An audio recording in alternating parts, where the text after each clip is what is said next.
we're streaming. Let me get out of here. Hold on. Yes. Sorry, guys. Sometimes you got to set up before you can get to work up. All right, all right. All right, all right, all right. So,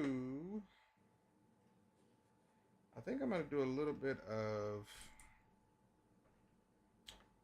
drawing. I'm going to draw Omar because that's what we're here to do. We didn't get to finish drawing Omar from the last time we laughed. All right, let me make sure this is on. Audio is down. There we go. All right, we're in.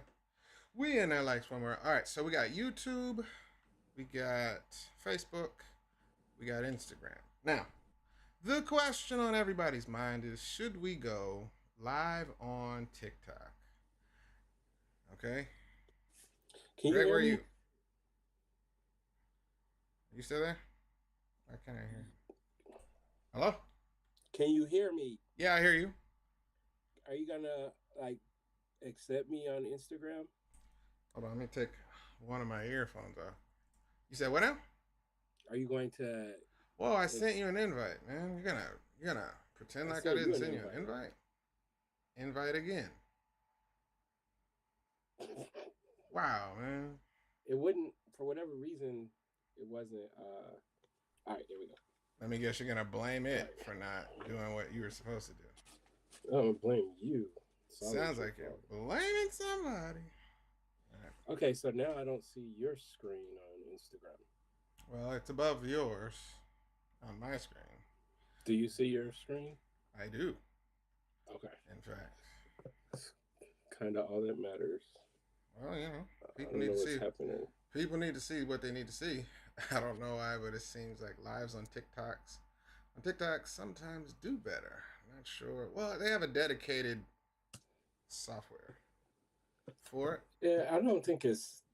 I don't like the software is one part. I just think people are be interested in like uh just kind of watching people hang out and talk. Right. Because I was scrolling through just doing a very light amount of research, and Mm-hmm. it's people on there. They got people watching, and they're talking about stuff they don't even have an idea like what they're talking about. They just people are. Mm-hmm. I don't know. It's an interesting, very interesting platform. Right. So you're right. All right, let's see. I'm gonna see what this All YouTube right. You is looking can't. like. It feels like this is in my way, but it's pretty okay. What up, fella? What up, man? All right, so we actually have people now everywhere. All right, I want you to Okay, try to put your audio going to your earphones for one more try. my audio, Go to. my phone audio is going directly to my headphones. All right, what is StreamYard's So audio going to? it's going to my mouth. No, that's it. Your audio is coming out of where You're on you're talking about StreamYard? the output? Yes. Yeah. StreamYard is coming out of my iPad. Okay. Can you? Where's your iPad? My Your phone. earphones are to your phone, Yeah. so that's the problem. I can hear myself coming out of your iPad, so it doesn't echo. Yeah, I've been yeah, We I've just been gotta get a headphone set for your iPad. That's all. but then I Or would have like two headsets. well, you don't wear both. You're just gonna plug it in so the audio is going, but just not out I loud think I because think I the can good hear. thing is because I've been dealing with it on my side with you as well. I think the Mm-hmm. good thing is the people can't hear it. Like Correct. so we're the only ones that are struggling. That's right. Unless, unless I'm wrong, guys, if any of you guys hearing wonky, because I've just been trying to grin and bear it. Do you think that's too delicious, Marcus? No. Like that like what you're doing right now is creating a standard. Well, no, that's what I'm saying. It's so simple of a panel. I was like, okay, there's not much happening on this. This is the first page, Yeah, and it there's just no action. no. I'm just saying, like, are we expecting every panel to look like that? Oh That no, joint man. looks This is like like based on masterpiece, it's based on what's like happening, a and that's fair. masterpiece. That's fair. Let me I just see. don't There's want the one. colorist to look at this and be like, ah. Right. Right. No, you gotta set the bar. And that's appropriate. Let me see something here. I kind of want to do. I haven't tried this in this software. If I did this in another software, I'd be able to do this, right? Then I'd be able to do overlay or screen. Let me see, overlay like that. And then I'd be able to kick it on down. And then I'd be able to play with what I want, how I want this to like map out on his face. And then I can like play with this so you can get like the actual texture of his robe in there. You know what I'm saying? It's crazy. It's crazy like they glue. But I'm gonna start drawing. I just wanted to play with this. I said I was gonna play with this, and then I was gonna get to drawing. I was like, but let me see if it works. I don't do this lighting stuff in Paint Tool Side. I usually do it in Photoshop. So I was like, mostly because the layer properties are different. But I just wanted to try it. Who did it? Teresa said Marcus can't help but be delicious. Woo. Well, listen, man, I appreciate that. It's a skill issue. Thanks. No, it looks so freaking good. I think this is my new favorite Tuskegee Heirs panel. No, man, it's hopefully the same thing you say about everyone. That's fine. Okay with that. Shit. I had to say the S word. I'm sorry. No, you're not. If there's any children out there. You're not. I can tell you're not. All right, then we're going to get started. Jason, you got your books already? That's crazy. Seems like I just threw those in the mail. That's a long way to go. All right, we got stuff rolling. Yeah. So anybody that's been here is probably gonna get tired of us doing the disclaimer, but no, man, we just gotta do it like a roll of. I need to write one down. I was about to say you gotta treat it like a late night show. We got a great show today. We're gonna do this. Yeah. So, in case you haven't noticed, we are working on issue 5, going live. I actually run, and I meant to do that. Come on, man, you're an MC, man. Pat myself on the back. Right. But yeah, man, we're rolling. We are trying to be pretty aggressive, but we did want to come in and like re-engage because I know we've been kind of silent on the project. What we have here is Marcus going absolutely crazy. This panel, I don't even know what else to say. If you go to our Facebook page, like all of these are being saved, you can check them out at your leisure. The last time we did it, Marcus just kind of impromptu walked us through the coloring phase of how he developed this gentleman's skin tone. Right. Right. Which was like, I don't know, it was mind blowing. And I watch him do this kind of stuff all the time. But it's just mind blowing. So now he's going extremely hard on this panel. Wow, man! I just feel like we have to at least make it sing a little bit, Make it sing a little bit. It's singing. It ain't singing. It's right. It's like all we're doing right now. It's gonna be exposition. We got some words being said, and then we're just gonna leave it up to the people to be like, whether they should care. And I feel like people should care, I don't know what they're saying on this page, but I love it. Like that. That's the goal. Everybody know that. But yeah, I'm gonna finish drawing what we set up. I could be responsible and try to paint the background first, but I'm not gonna do that. I'm gonna do what I like to draw first, which is our characters. That's the fun part, and I'm gonna add Omar here, and then I'll draw the kids. But that should take up a nice hour and a half worth of going live, and then I may, of course, in an effort to keep the party going, I want to get to the next page. I may record some of the painting process, because I can speed that up. It's gonna be, that'll be an episode all by itself, man. I don't want to take that long on this. But yeah, I want to at least get through that so we can just get right back into doing what we like to do. So I'm gonna do probably the Holy painting. simoleons, that page looks good. Come on, man, it's Okay, so starting to why be are something. so now it looks like so I'm watching on YouTube. Yeah, Okay, no, YouTube is slower. Never mind. You got it. yeah. There's a Keep delay. going. It bothers me a lot when I try to watch. So I just keep YouTube on. Appreciate it. Is that Rope Stewart? Big fan. All right, man. I appreciate it. Thank you.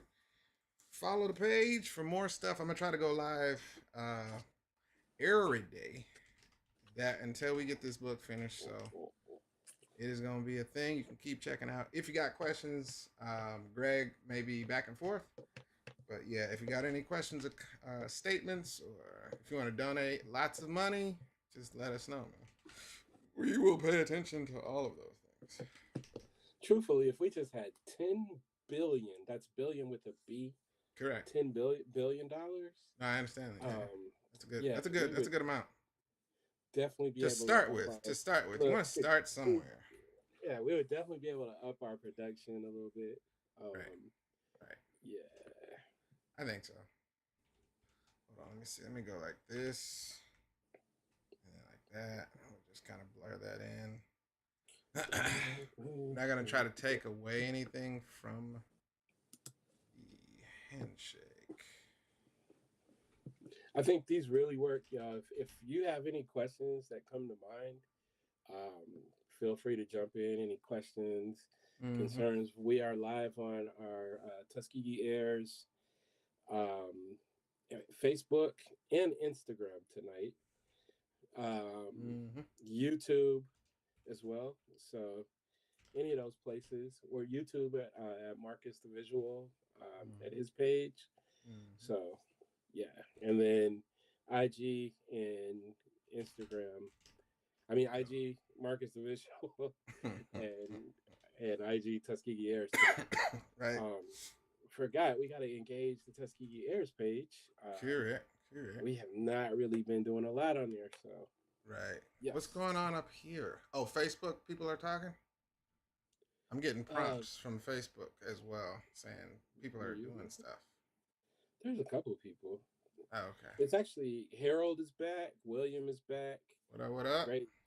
Hey man, let's figure this. Let's figure out this giveaway, man. Maybe we ask the people.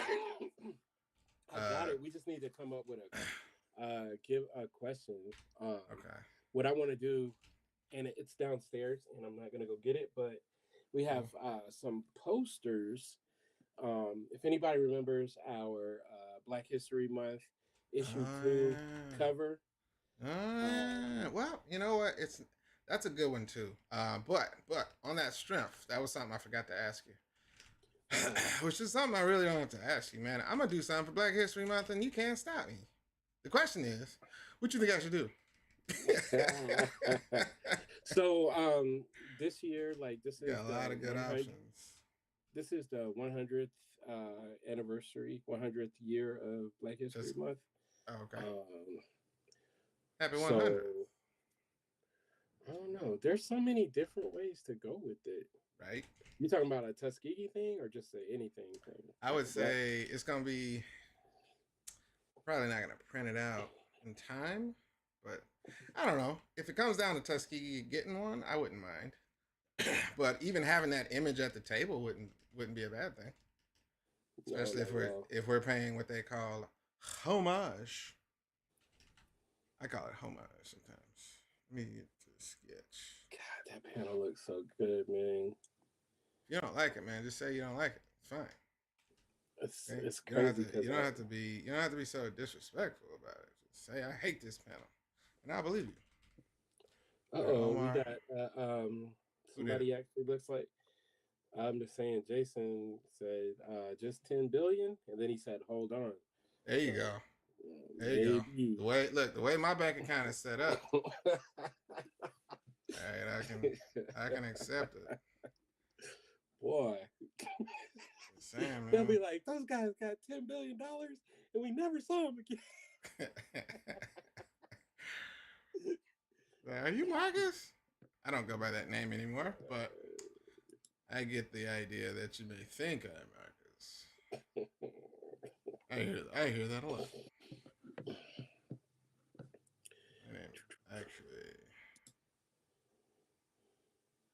My video game character. Okay, so did you get to play gosh, what was it called? Hogwarts Legacy? Did you ever see that game? Are you Hogwarts. asking me that? Yeah, man. I'm thinking that maybe hopefully one look, you got two gamers in your household. I do, and And I'm just hoping I'm not that either. that's what I'm saying. Maybe by proxy you got like pulled into seeing something. I don't know. I can't remember if I asked Kelly if he played it, but Hogwarts I don't. Legacy is off the chain. I beat that game and I never went back. I don't know if they ever did any updates, but when I say it ain't got nothing to do with Harry Potter, there's no Harry Potter in it. It's like I think 100 plus years before the events of Harry Potter. Mm, Man, that game goes so hard, dog. So you get to choose whether you're gonna be like a good wizard or a bad wizard. You can eventually get the spell to kill people if you want to. Uh, but the way you be getting down, oh my god! Just look up some of the gameplay, man. It's dope. you But already know what my first question is going to be. well, Greg, it's not Fable. No, that's not my first question. My first question is, can I be black? Oh yeah, no, that's what I got. I almost forgot what I was brought it up for. So my black wizard name, okay, is Dizentry. Dysentery. Dizentry. Your name is dysentery. That's not what I said. It's actually That's not what I said wild, at man. all. Okay, Zeliostros. Okay, so if ever you see, you know, a version of me walking around with a monocle and you know what I'm saying, like a top hat, that's probably what you need to call it. You Dizentro Zeliostros? Yeah, that's me. All right. You made Dizentry. that up. You made that up Dizentry yourself. Zeliostros. Listen, man, that's my wizard name. Okay, get it right. What is How is it? it What's the spelled, man? comment? Because it really sounds like dysentery It's like a black person spell it. All right. So to it says you should jump on the trolling bandwagon and draw Martin Luther King and Malcolm X as Magneto and Professor X. I saw a whole video about me. that on YouTube, and I didn't like his perspective. But you know, now we're gonna go. We're gonna go. I don't like doing trends now. Now, if I do something, it's gonna be funky. I tell you that. I tell you that. I'm not a bandwagoner. It actually pulls me the other way. If like 50, Yeah, 11 yeah. artists are doing the same kind of content, I'm like, well, that's covered. Let me see what else I can do that ain't nobody doing. That makes it fun for me. But I have We have seen that a trend. I have seen that trend going around. we have a cool comment from Charlotte James. My What up? husband What took up? a photo with one of the last surviving Tuskegee Airmen a couple of weeks Nice. ago. He is Nice. from the same neighborhood. My husband grew up in Roxbury, Massachusetts. That's dope. Um, it's so cool, man. So I think one of the things, you know, that a lot of people have realized over the years is that the Tuskegee, they were pulling people from all over the place. Mm-hmm. We even have like some Caribbean Tuskegee Airmen.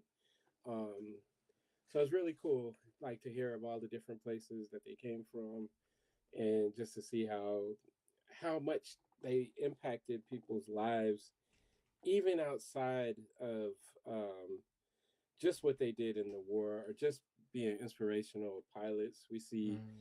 they went on to become successful businessmen, a few principals, like just people that touched, people's lives all over the place. Mm-hmm. So it's cool, It was dope really people, man. cool. Yeah, they're really dope. Cedric Madden, the homie said, "Okay, I'm here. We can begin now. Thank you, because we were really waiting to Right, see right, if right, they were right, right. gonna like when we would actually get to this. Correct, correct. Um, so thank you, Marcus. Welcome, welcome, welcome. All steam ahead. Let's do it. I'm about it. You know, it's about time we got to get on it. Let's get Yeah, I've to. been watching this dude draw since the very first day I met him, and like I've always just, I don't know. It's like my happy place.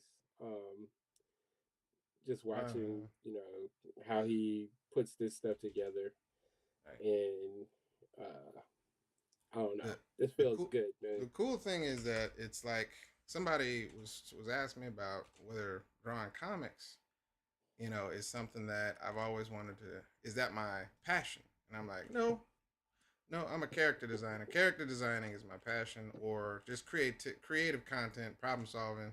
That's my passion. I said I have wanted to draw comics ever since I started reading comics, but that's not my passion. But as long as there's characters in common, it's character driven. That's my happy place. Is okay. How am I gonna get the things that I'm passionate about in a sequence story? So that's genuinely what carries me throughout the process. Because I'm like, man, I like the sketches. I like character creation. I like character design. I like coming up with action scenes. But when you got to draw every brick, that's why I'm like, ooh,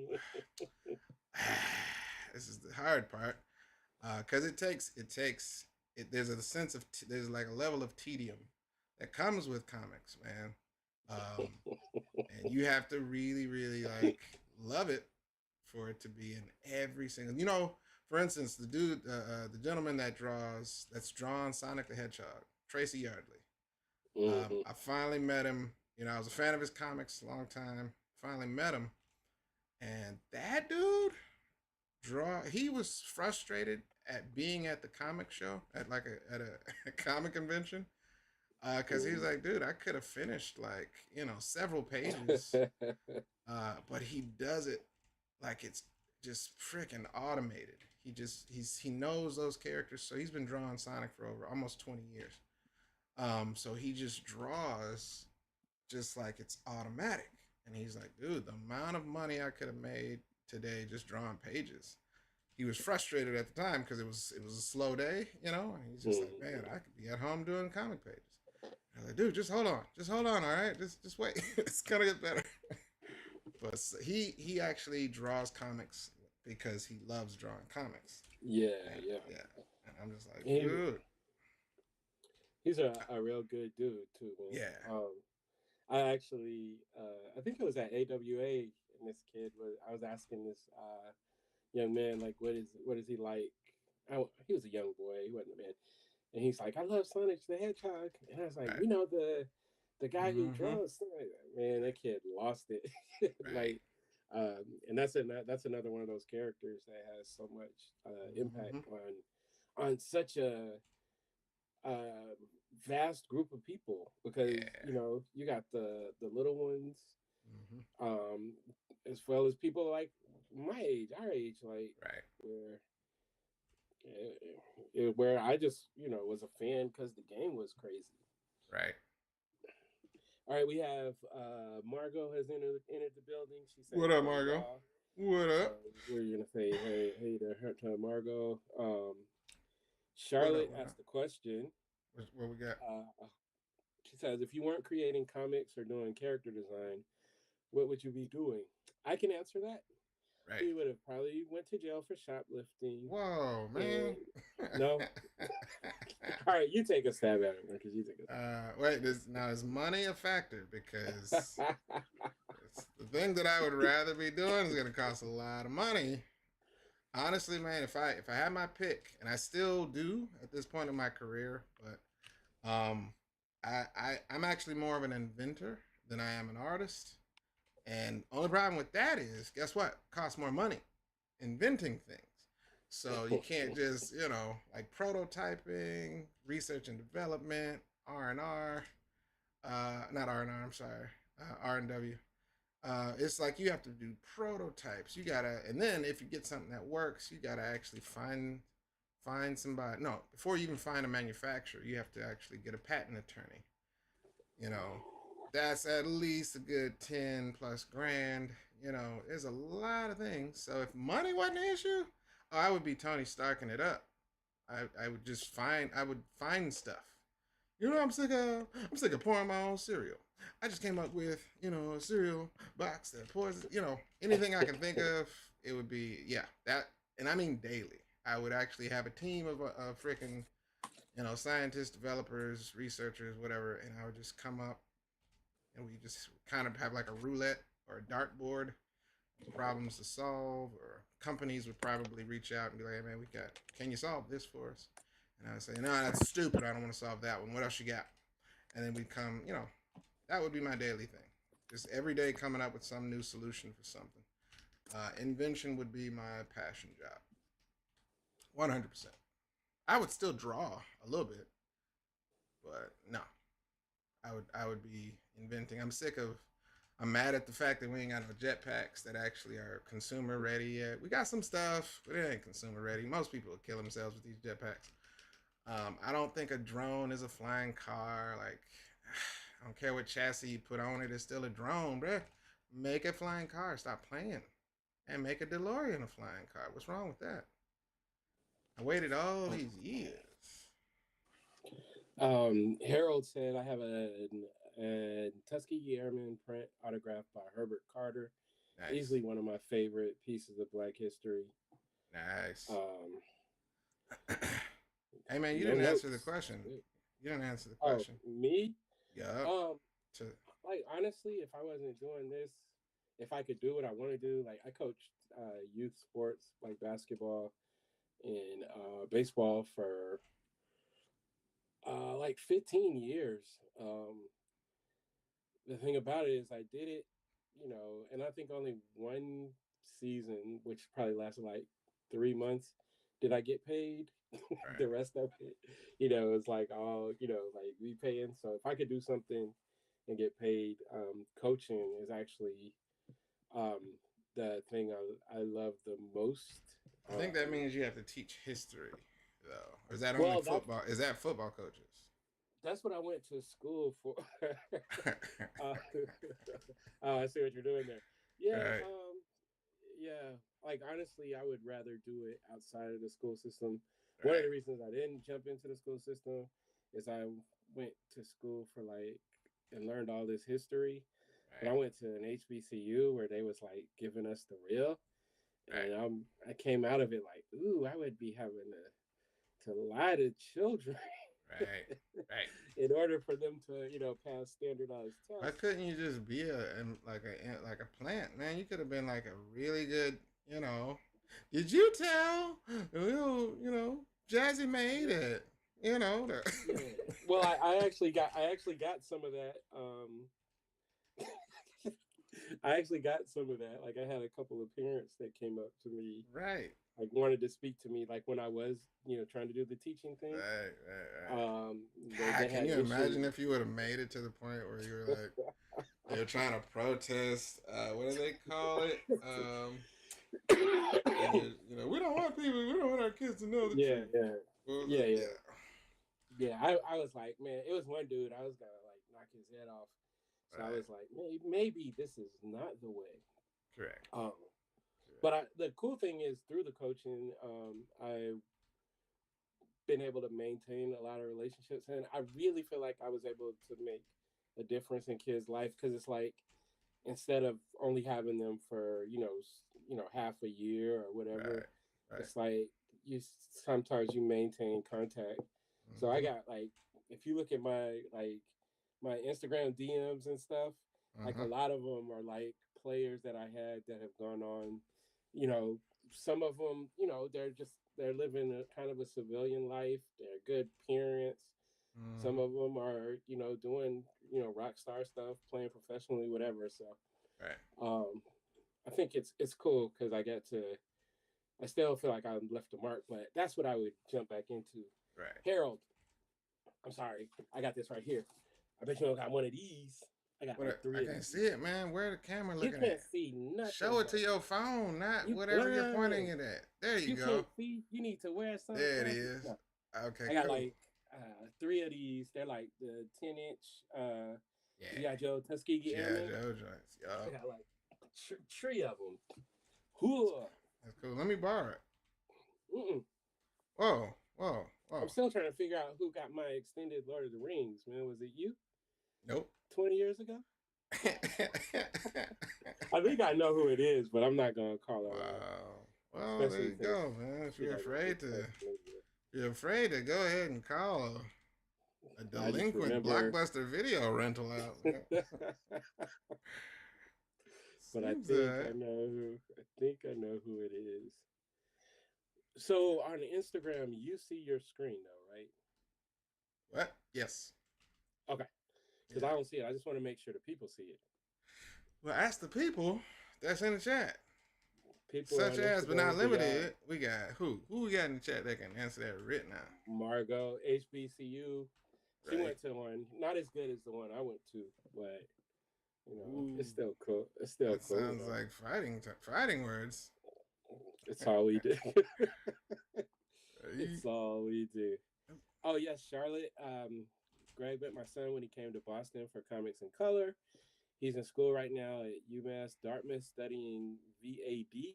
What's that is? What that is? Visual arts direction. I bet you. So yes, money is an issue because he's not sure what to do with his art, and Right, that's one of the things. Especially, I like to turn that part over to Marcus because right. we both get out in the streets. We go to a lot of schools. We talk to parents, Mm-hmm. and what we noticed, what we picked up is like these schools, they teach you how to do the art, but they don't really teach you how to make money after. So a Yeah. lot of people start looking for the route, like looking to go the route of, getting hired somewhere. Right. Um, and like I look at Marcus as testament. Marcus, when's the last time you had a job, and it was art too, but Yeah. I work for I I was think like, Sony. no, well, Sony Picture Animation was a job. Like they hired me and I had to a like a yeah, that is true. I had to do Before that, you went. taxes. Before that, you went like what? Oh Like man, good. 15 years or Yeah, I something. was about to say There's a almost. lot of years Mm-hmm.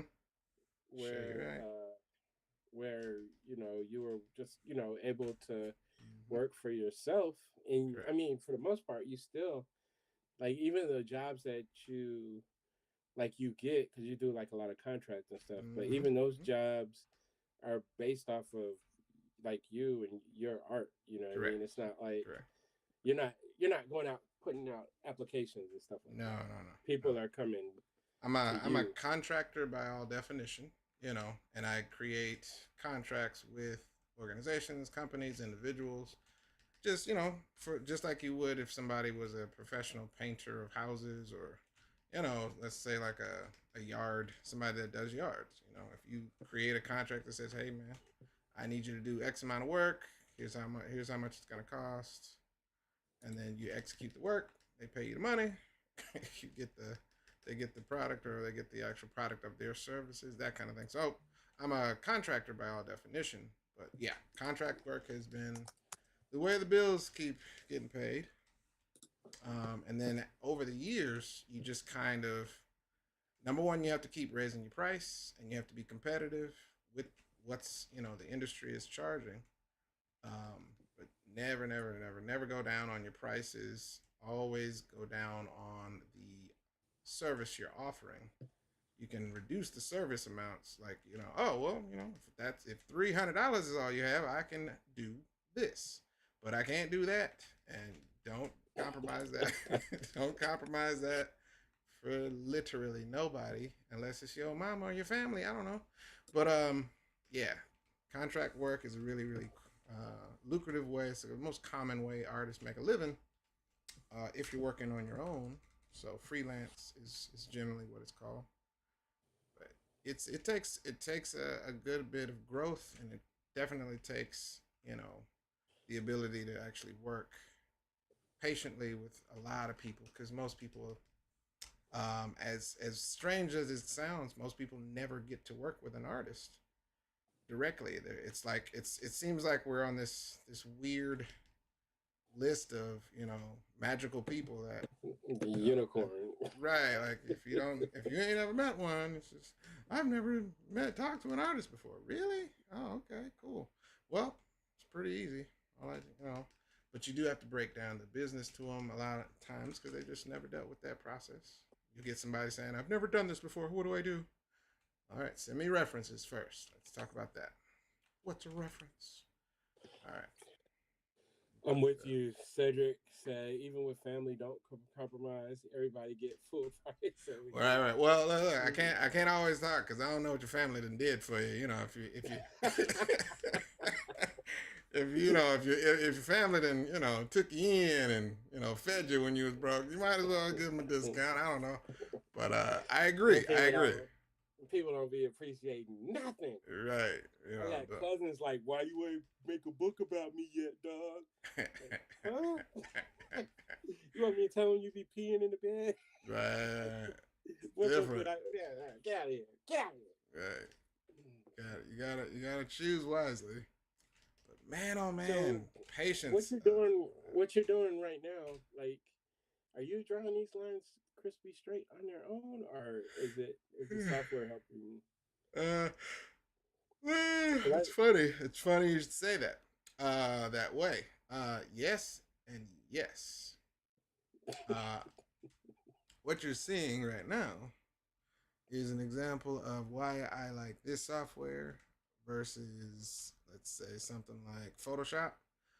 I mm-hmm, can use. They have a pen tool in Photoshop, right? They have that. But mm-hmm, this is the inking tool that I demonstrated a few I guess episodes ago, if you want to call it that. mm-hmm, But this allows me to create straight lines, but I have these points that I can actually put into the line, right? mm-hmm. So that allows me to quickly, instead of inking it by hand, I can actually do this really, really cool, like, okay, for instance, let's do this line live right here, right?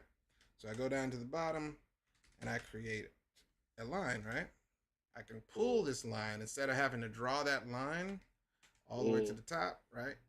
I can Mm-hmm. pull it right up and it's like a ruler almost, right? So then I clean it up. I can make the bottom thicker or thinner. So this functionality all by itself, like, keeps me out of Photoshop because it doesn't work like that in Photoshop.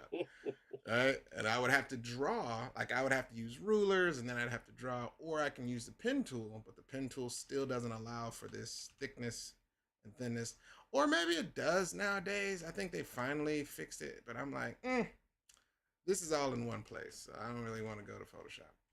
And I gotta, and I don't, I'm not downplaying. I hate trying to like down talk Photoshop. Photoshop is still useful to me, but I gotta show y'all. Like I gotta go into Photoshop. I had to correct one of my commissions recently in Photoshop. Like I had to draw in there, and I gotta show y'all so y'all can see it, man. It literally felt dirty. I was like, ew, these lines are fuzzy. It's like, and I'm zoomed all the way in. Like, you see how I can zoom into this? This is as far as I can Mm-hmm. go. But it's so weird, man. Photoshop is just not. It's not this, and I need it to be this, and I love this. But yeah, Photoshop is it's just it has its usefuls, but not for drawing for me, man. I'm just like, and it sounds snobbish, so I'm gonna show y'all one day, so y'all can actually see. So, But yeah, should I use this to do my Janky Man comic, or should I just no, stay you can with do this. You can Procreate? do this in Procreate, right? Procreate to a degree. I don't think you can do these points though. I don't think they have a I tool mean, that lets you do my these art points. isn't close to this No, good, I so feel you, I but don't even think it matters. yeah, Like, you got the straight line and shape functionality in Procreate, mm, so that's a good place to start. But as far as inking a comic, man, listen. This makes it so much faster. And again, I hate drawing all straight lines. I hate them all. I hate drawing buildings. I hate drawing cars, robots, you name it. I don't like architecture as a medium to draw. mm, But if you're gonna make me ink, which you're doing right now, and I say by you, if the world says draw a building, then I'm gonna have to use this to actually make it, less of a headache because it's so freaking. Y'all are what you see what's going on. Like it's just easier to me. But this tool is what I use to make clean, crispy, straight lines, not hurt my brain so much because I cannot stand it. I like humans because you can fudge it, you can mess up, and a little bit on humans. Like the eyes ain't got to be perfectly lined up. You feel me? And I know some people that ain't got perfect lines, perfect eye lines in real life. It happens. I ain't judging y'all. may want to get it fixed. All right, so, and then I can come back in on these lines below it, right? And I can have stuff like, my free lines where I can actually, draw some stuff, draw some cracks in the building, things like that. You feel me? So Mm-hmm. it's kind of like both. You get both of them. But this helps it go a lot faster, a lot faster. And then the other Oh, thing, we got a lot of questions and comments on YouTube. My bad. yeah, I'm looking at them. What did he It's say? mostly Don't good say people anything, thing. just drawing. He's back. Like he says, he's back. Right. Listen, Um. man, I'm sorry. I'm sorry I took a break, but I wasn't taking a break from working. Let me just solidify that. I was just working a lot. I just wasn't posting nothing. My bad. Yeah. Right. Yeah. And then the perspective. That's the other thing I wanted to talk about. Like Mm-hmm. you're just in your brain. It's like, ooh, this is gonna be the perspective. This is gonna be cool. Like, and then to keep everything like consistent. Like Mm-hmm. this is like years of studying this stuff, right? Yeah, I call it art math. It's definitely perspective. Uh, Practice. Like, yeah, you got to understand practice. If you've never taken a course or a class, or you don't understand what Greg is talking about right now, perspective is a skill that it's just like drawing is a collection of actual principles. Line, shape, color. All of those things can be studied. Perspective is what I call art math, and I don't like it. Just for the record, but I understand it. Just like you can go through an algebra class and be like, listen, man, I didn't have fun doing this, but I passed the class. That's how I feel about perspective. That's how I feel about any kind of, architecture. Yes, I understand it. I understand how to keep, but this sketch is what I'm using to kind of my scaffolding, so to speak, which I Mm-hmm. know what I'm trying to do. But as far as these perspective lines being accurate right here, there's a invisible vanishing point. If I drew a line, right, the vanishing point would be all the way up here. All of these lines at the base of this structure, all are going to be going to the same point, but you can't see it. And then when you're dealing with perspective, that kind of stuff, if you don't understand these things, you will draw a building that has all different kinds of directions. But for instance, okay, you see this line right here? Mm-hmm. Mm-hmm. This line right here is supposed to go right across here, right? So the next pillar, like I sketched it, but I was pretty close. But I can take this line right here, and that's where the top of the next building is going to be. But it's based on this line. Same thing with this line. You know, I can actually draw this directly across from here, and that shows me where this next line is going to hit. This line right here is going to go straight through, all the way down past his leg, stuff like that. So but it's based on understanding perspective. But yes, similar to the fact I don't got to get reference to draw. Remember, I got reference for these hands, Mm-hmm.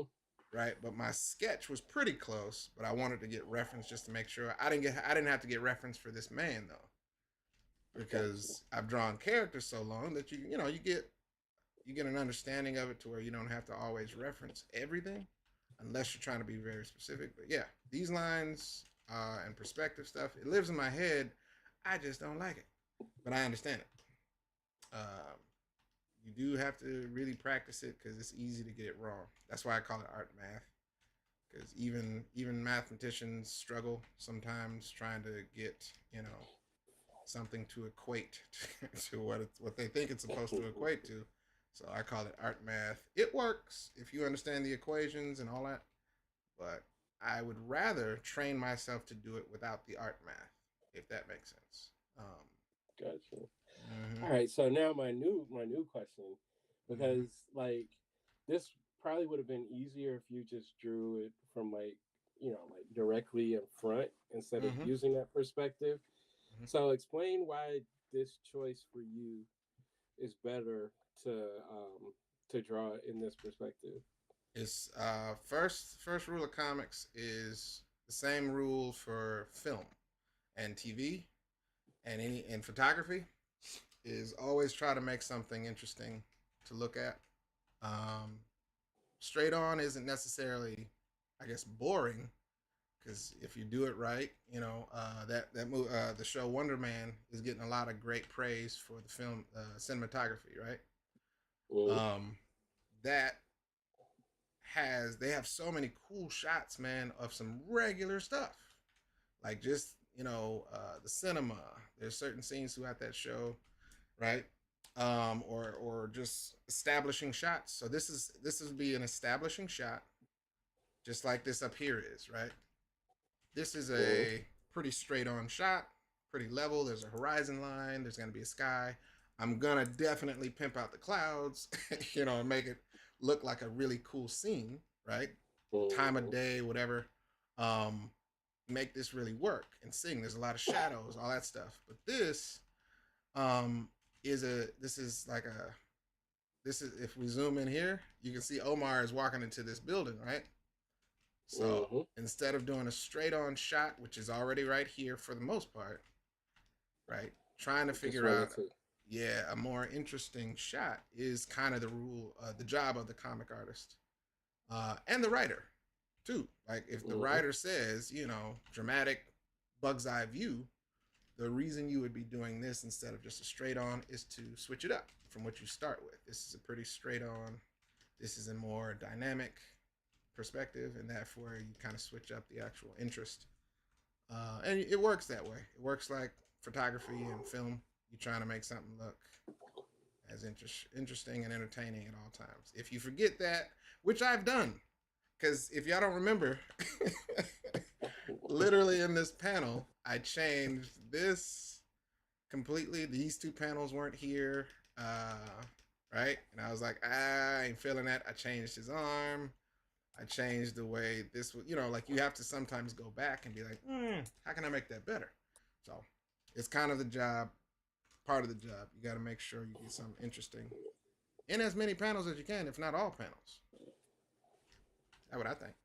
Some artists don't do that, by the way. Yeah, I understood it. I would like just to have you Mm-hmm. explain it, like Break it down. having like the different perspective, and that's what we try to do with everything, right? Mm-hmm. We try Everything. Mm-hmm. not to have, like you said, the story, like any of it. We're just trying to do it like we don't want it to feel mundane or Right. like you get redundant.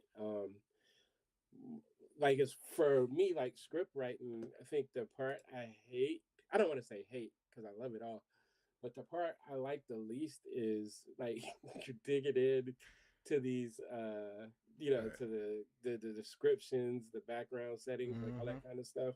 Mm-hmm. um it's just the tedious part. The fun part is writing dialogue and Right. Right. like action stuff like that, but Right. the attention to detail is something that like Mm-hmm. can really just like you know set the Mm-hmm. set your book on a different level. So I just Right. like to make sure people understand that. I understand it's like it's one of the things we talk about it where it's like you know put like so much time, effort, Mm-hmm. and hard work into the book, and Right. then people read it in like 20 minutes and they're like, all right, where's the next one? And it's Correct. like, no, man, Right. Right. I need Right. you to go back in Go there back. and bask, Correct. soak this up, Yeah. sleep with it, Yeah. read it. but Mm-hmm. um, Mm-hmm. but yeah, it's a real thing, man. And I think that's why in a lot of instances, people that actually do comics Yeah. um, have just like a greater appreciation for Mm-hmm. the Yes. small things. Right. And there's a Because. lot of people that don't like that are just fans of the comics that dig into the art like way more than I do. Mm-hmm. Um, you know, so it's cool all the way around, but it's a Right. lot of effort. Like I can look at a comic and tell like, oh, this person is Mm-hmm. in love, like Right. Right. they're going hard for this. You know what I Right. mean? Yep. And it's not to say that it's a bad comic if you don't do it, but you start to get a radar for picking up like, oh my god, this perspective, this scene is so crazy. Like, ah, man, and people, don't all have to enjoy the same components of any kind of entertainment, but once you start, getting a nose for it, you get to go back through, enjoy whatever the story is, and then literally just, I do it visual first. And I've done this ever since I started reading my very first comic. I had no idea what the hell was going on with the story. I was just so caught up with the art, man. I was like, dude, this is fantastic. Now what the hell were they talking about? Let's go back and read. So I'm always visual first, but then sure enough, over time, man, I'm just like, after years of looking at it, that's my first entry into what I'm looking for is art.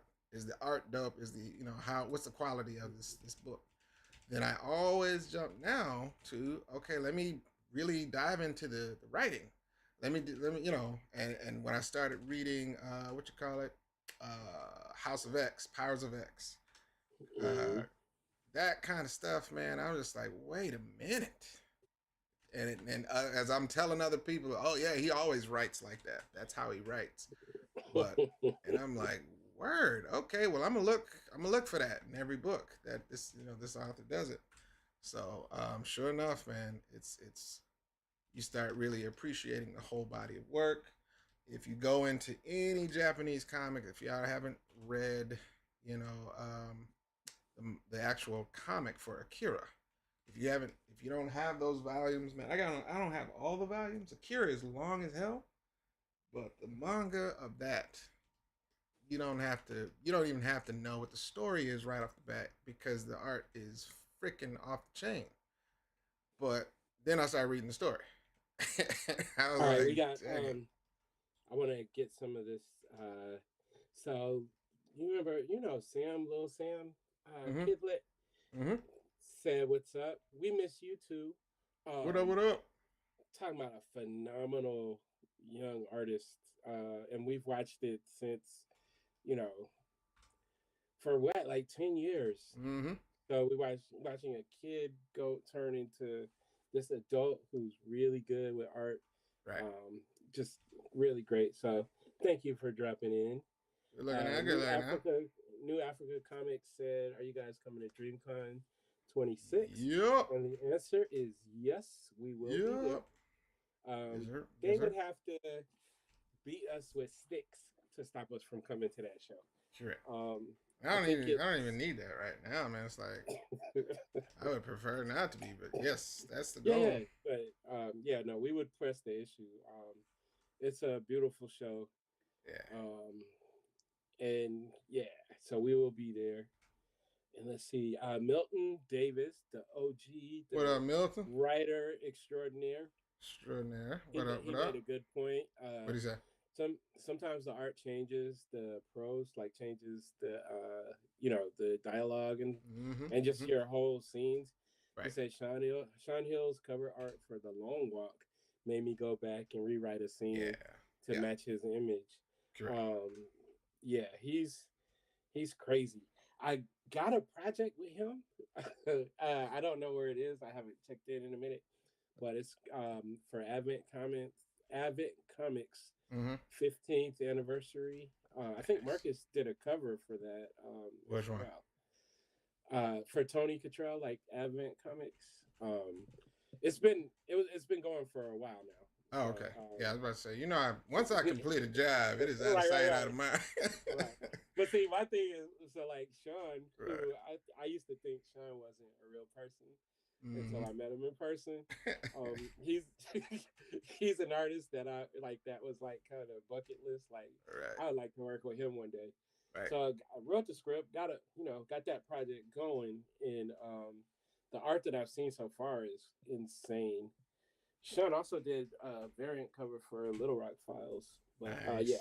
all Nice. that to Nice. say, we're shouting out Sean Damian Hill Mm-hmm. because Mm-hmm. he's a monster and he's really a real person. Right. Finally got to meet him, and I've seen him a few times since then, just to Right. confirm he looks the Right. same every time. I think he's a real person and not a robot. When you say he looks the same, man, he's like ain't. He's Like he ain't switched I it mean, up. Or but you know how like Arnold Schwarzenegger, like in the first Terminator, he looks way different than gotcha, like gotcha, the gotcha. fifth Terminator. You know what I mean? Right, right, right, Where right. it's Right, right, like, right, right, right. That makes a sense. That makes a sense. like Cyborg, he looked different Right. in Teen Titans Go from when he looked in those I got you. terrible DC movies. You see where I'm going with this. Right. Lad Young Understandable. said it Understandable. looks lit. I agree. I will Appreciate say, it. Marcus, for anybody that's not here, show them the other page real quick, the one we worked on last week. I like to say we, even though I really was just talking to Right. it. No, no, that's understandable. That's understandable, man. You know, say you're it's part of the thing. Let me zoom out like that. It's crazy. We got the design. Yeah. I got to design this guy on the fly in real time. I got to design these robots in real time because that was the thing.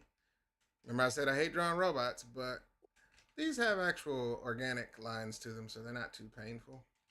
I can kind of get away with not doing art math on them. But yeah, we got it. We got it going on. And still more stuff to go to this page, but this page right here is going to be a lot of good old fashioned backgrounds. All right, I'm going to leave that alone. I'm not going to color that. See? Boom. Yeah. Get away. See Get what away. I'm saying? You see what I'm saying? I just want to do the flashing. Right. Let me get. We got to stay on Marcus's neck because What, man? he wasn't supposed to color any of that page. Listen. That's a Sometimes part of the gets job. carried away. Sometimes, I don't know. It is something that happens, man. Sometimes. Have you been watching any of these Star Wars, these fan Star Wars editions where they're using the comics to show scenes that we never got in the movies, and they're like verbatim from the comics, like some of the best comics. I've been enjoying them personally. Send me some links. Yeah. All right. So Lad Young is he's asking for. I think I'm pretty sure it's a he. He's asking for a rundown on the story. So Tuskegee Heirs is a futuristic sci-fi. Takes place towards the end of the century. We have 5 teenage pilots. Hold on. I got references. Do I still have a pinned comment at the bottom of the chat? Huh? Do I have a pinned comment at the bottom of the chat with the website? I'm supposed to. You talking about does it go away? Are you talking about on IG or on IG? I'm sorry. Yeah. You have it, but this one's asking on Facebook. Okay, cool. I was just trying to make sure it was still there. So yeah, 5 teenage pilots. They're learning to fly at a time when man piloting has been outlawed. They're gonna get some really cool. Thank you, Margot. What up? Loading snacks in the building. What up? Yes. The brothers. Yeah, they're gonna get really cool jets. They do martial arts. It's a fun series. We have 4 issues so far. Let me put that that ticker. I forgot to put on. TuskegeeHeirs.com is the place where you can go if you need to grab any of those copies. We will get them sent out to you. I hope that's good enough. If you're on Facebook, then you can see the Facebook page. It's got a lot more information. I just want to say what's up to Loading Snacks. They are like family. Like so many people that have been cool with us since the beginning of this project. Correct. Gotta shout them out. Correct. We're gonna see y'all at BlurredCon next month, right? I'll wait for them to respond. But the answer they got a lot of people last year with the whole finish these lyrics. But who did they not get? Me and you, man. Come on now. Real and it was basic Michael Jackson stuff, man. It's close to midnight. Like, what are y'all doing with your life? People was getting it wrong, man. It was a sad day. Right. Completely unnecessary. Oops. Oh, I see. We got it absolutely from the Loading Snacks crew. Good, man. I can't wait to hug y'all, man. Had a loss in the group, and So I just wanted to It's all the see lines. y'all, hug y'all, and talk noise with you. And all that. Margot, we ain't never seen you at BlurCon. Correct. Which is odd. Because Right. you could be considered a blurred by most accounts. But she's not a self-proclaimed, you know. She doesn't even claim geekdom or nerddom or anything. I don't really know what she is. She's kind of A goober. a. I say But that she with gets love. I say she that gets with love. right. She gets into all of the content. She should be vending at one of these shows. All right, that's enough on that one. Yeah. I think we got it for the most part. That's Omar. He's Well, what standing are in you front of his doing there? location. Well, come on, man. I gotta go over it to make sure. Look, he could be missing an elbow and didn't notice it. All right, that looks like Omar. All right, save that. Let's jump in here. We got Genesis, Abel, and Slip. I'm gonna put the hammer, as we can see here in the sketch here. Mm-hmm. I'm gonna put the hammer in his hand. Slip is kind of bent down, chilling. Ooh, I thought of a really cool thing today, which is something that I want to try to see if we can lock in. In issue 4, Mm-hmm. we saw that Slip is a gamer. Yes, right? that is true. And there's some of that I want to push because this is, almost what, a few decades, in the future from us. So quite a few. He was playing a handheld game. Yep. In issue 4, but that doesn't really push the tech in terms of what kind of peripherals. Was it AR, VR, XR? You know what I'm saying? There's a lot of different things I want to play with in terms of the technology. So I think I'm gonna try to fit something in, man. And it could be in somewhere that would be totally inappropriate because it's a Slip. Like, Slip, put that game down, man. Are you playing a game right now? Hold on. All right, got it. All right, what were we doing? But it should be way too easy to play video games. But remember, forward. We did, we all already baked in, so I'm just saying we have excuses for it because Colonel Mars, their fearless leader, has, basically put them up on all kinds of old school stuff. Correct. But yeah, I'm with it. Right. Margo said, I've been busy. I've been doing design work for AKA, so I've been busy. Mm-hmm. What are we trying to say there? Are you trying to say that's a good reason not to get a vending table for C2E2 or something? Or BlurredCon? Is that what you're trying to say? Because I think AKAs and those such people do come to BlurredCon and would probably and DreamCon. Oh my! And DreamCon, I don't really see the correlation. Maybe I'm missing it. It's kind of like, if you don't like money, just say that. There's some people that don't like money, and I think if that's what you're trying to say, that's your Bobby Brown. Or maybe she just got so much that she doesn't care to get any. She's like, you know what? I don't even need your money. I don't need nobody. And that's fine. Get out of my face. That's cool, man. Rich people deserve to have their spaces. Maybe.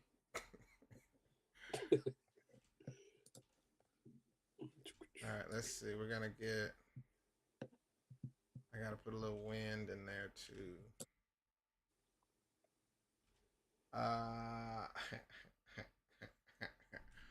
Why they calling me a paint tool snob on YouTube, man? Yeah, paint tool snob. They said that when you were just talking about Photoshop. Listen, man, Photoshop has its uses, man. But I'm gonna show y'all one day. And now watch this.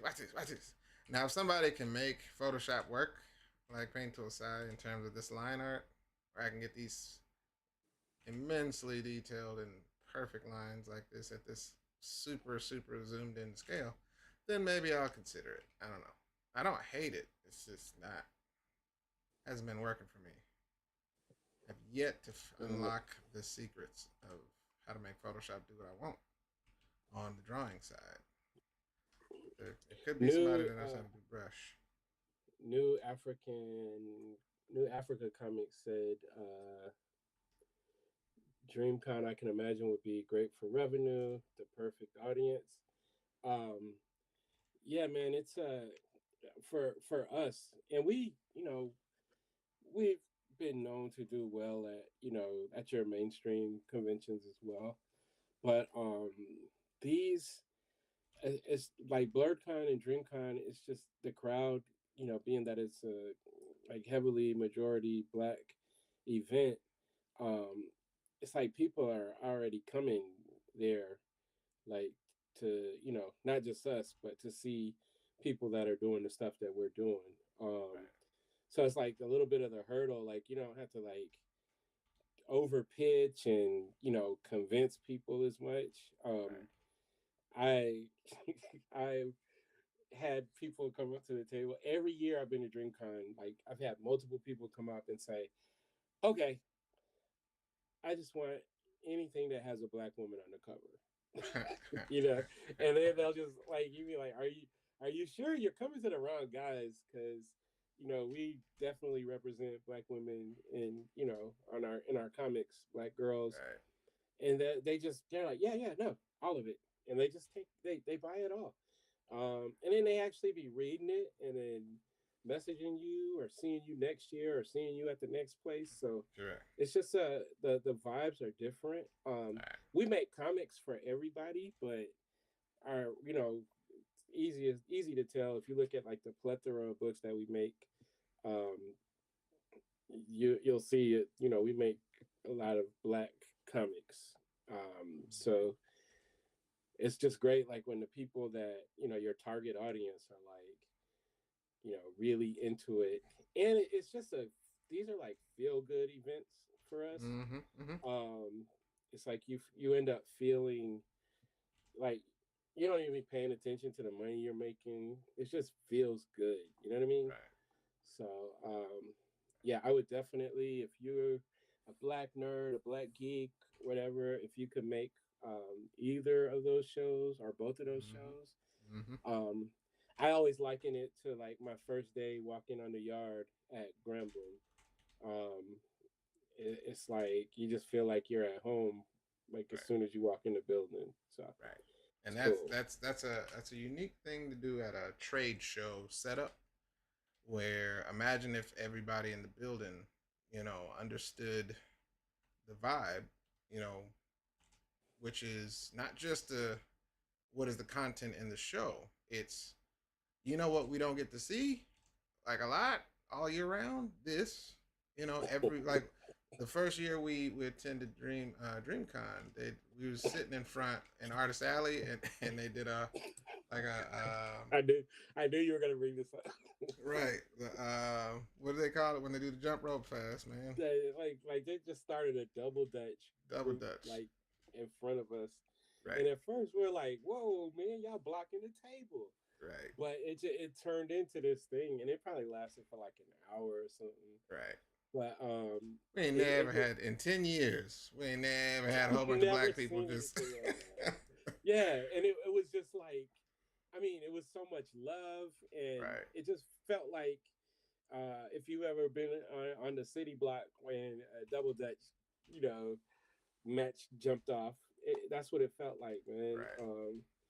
And it's just so many of those. Like the first time we went there, we're known to bring a lot of stuff to conventions, because our thing is we would rather people get whatever they can instead of having to order it and have it shipped and all that stuff. Mm-hmm. We were like selling out of stuff like early on Saturday, and we Right. brought a lot of stuff. Right. So that prompted me to make sure I'm just driving. We live in Atlanta. I'm just driving to Texas, so we can pack the car up and bring as much stuff as possible, um, Right. because it's just that kind of show.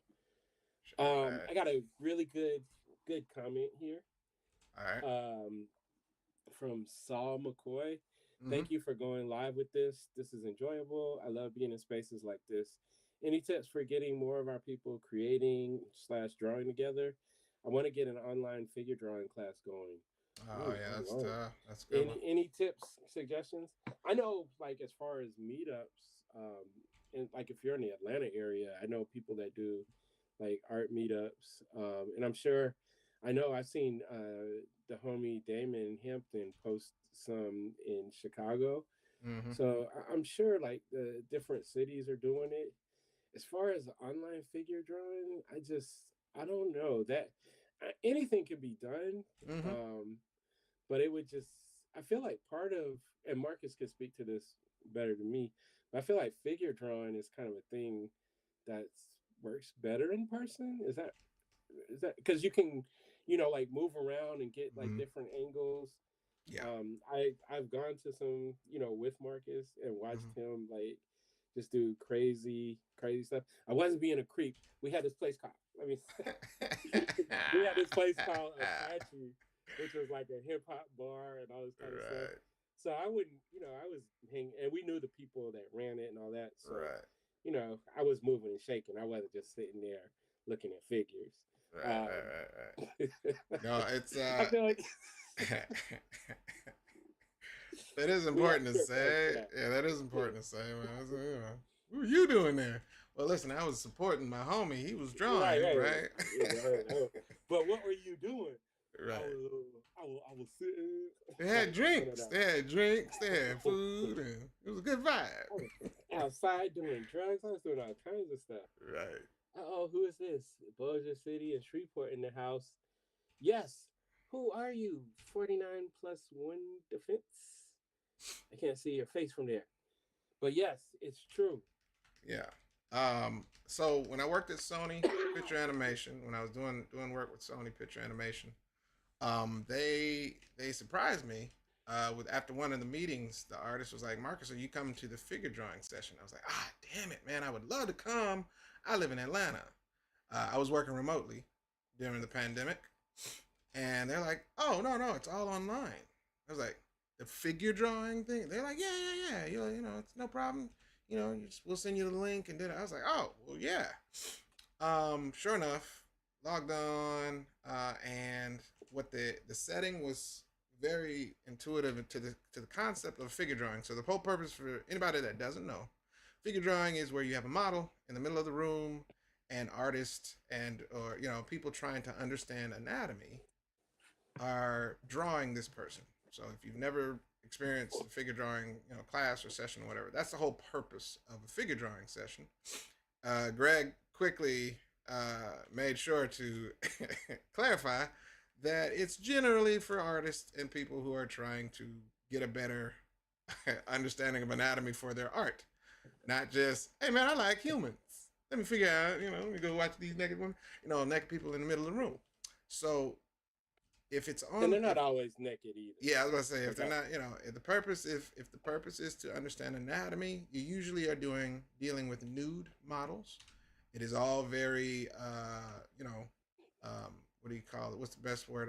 I guess it's the tone. Of course, it's Tastefully, yes, tasteful. It's tasteful. It's not. artistic. They're not doing anything vulgar. It's not, you don't have to be a certain age, to watch it. You got to be mature enough, of course, to handle it. But the idea is if it's in person, the reason I say it's way better is because you actually get to change your position in the room. If you're trying to focus on something and you got a bad, position in the room and you're like, you know what, I can't see that. Let me move my whole desk, my whole chair and scoot it over here. Now I can actually focus on, the upper body. I can focus on this tendon, these muscles, whatever it is you're studying for that time. I say in person is fantastic for that reason. Now, in this online session, this was my first online session that I had ever seen go well, for that matter. The cool thing is the camera is set by the model. She has a white backdrop. She's the person. She's like the MC of what the artist sees. So she's actually repositioning. She never really touched the camera, but she would change position. She would adjust if someone, requested a certain time limit for how her poses were going. all that stuff, you couldn't do the whole repositioning part. Mm. But the concepts were there. If you know her poses were great, she did a great job of selecting really good, strong poses, which is another identifier. Frustrates me a lot. If you get the wrong model, they don't really know what artists consider a good strong pose to educate or to learn from. So they'll do some symmetrical stuff like praying hands, which isn't cool. Don't do that. Um, but yeah, no, it actually worked out really well. I enjoyed it, and it was like, okay, cool, this can work. So an online one can work. It's just definitely really, really try to get somebody that knows what they're doing in terms of the modeling, which is harder than it sounds to be truthful. Yeah. But yeah, it can work definitely. So if We you got if you Milton. do, let me know. So we got Milton saying gotta make it to BlurredCon and DreamCon one day. Yeah, 100% agree. yeah, Um, Harold, it's Pete is saying BlurredCon is an experience, right, one I highly recommend. I right. also agree. Period. And then on IG we have uh, Totally Dan asking what's a good turnaround for comics. Maybe 20 pages. At this time, 20 He said pages is turnaround or yeah, but I think he's talking about page count. oh, okay, good. Or no, or maybe I don't know. Um, if you're Yeah, I was talking about about to say time, turnaround. it Wait. yeah. If you're talking about turnaround time, it's really relative to your process. Yeah. It's like how many people you have working in your process. I can say like so let's look at like the mainstream. So like I've done a few projects for DC Comics. Typically, like the script is going to be turned in like way early, and then they might give the artist like a month or two, just depending on how many pages, um, to do a book. Um, but that's a machine, so Yeah. it's like you'll have it. I guess in two of the projects I did, the artist did all the rendering, like Yeah. the art, the lines, pencils, inks, colors, so on. Hmm. And then one of them it was the group effort thing. So Right. when you have a machine, it can it can be quicker. Right. Um, like if you're doing like with this, we depend on Marcus to do a lot of the art. In some instances, he's done pretty much almost all the art. Hmm. We might get somebody to ink a page or ink some robots or something. Right. Maybe get a little bit of color and help. But it really just depends. Like the first comic that we ever made, we did it three people, um, and Marcus did all the art. We did that in like 30 days. But we Hmm. were young, Right. we were dumb. Marcus didn't have kids yet. Right. Um, I had kids, but we were working pretty much out of my house for the most part. Hmm. Hmm. So I didn't have to, like my kids, So Look, I wasn't it's jaded just yet. I wasn't, yeah, no. look, Life I didn't we need had that much money. It was a lot of good things that made that perfect storm work. look, we had youthful spirits, Right. Right. and there was Wasn't. like a desire to like not like we had something to prove, but we just wanted to make something dope. Right. But then life comes in, and things Right. change. So it's really relative. I've seen it in a month.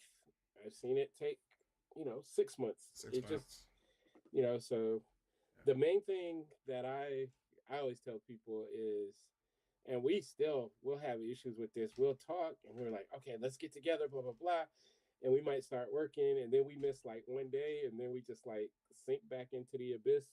Hmm. Hmm. And like the main thing is set like if you're making your own comics, set goals and try to stick to them, Right. but also remember that like if you do, if you're only able to work on it an hour a day, it's better than not.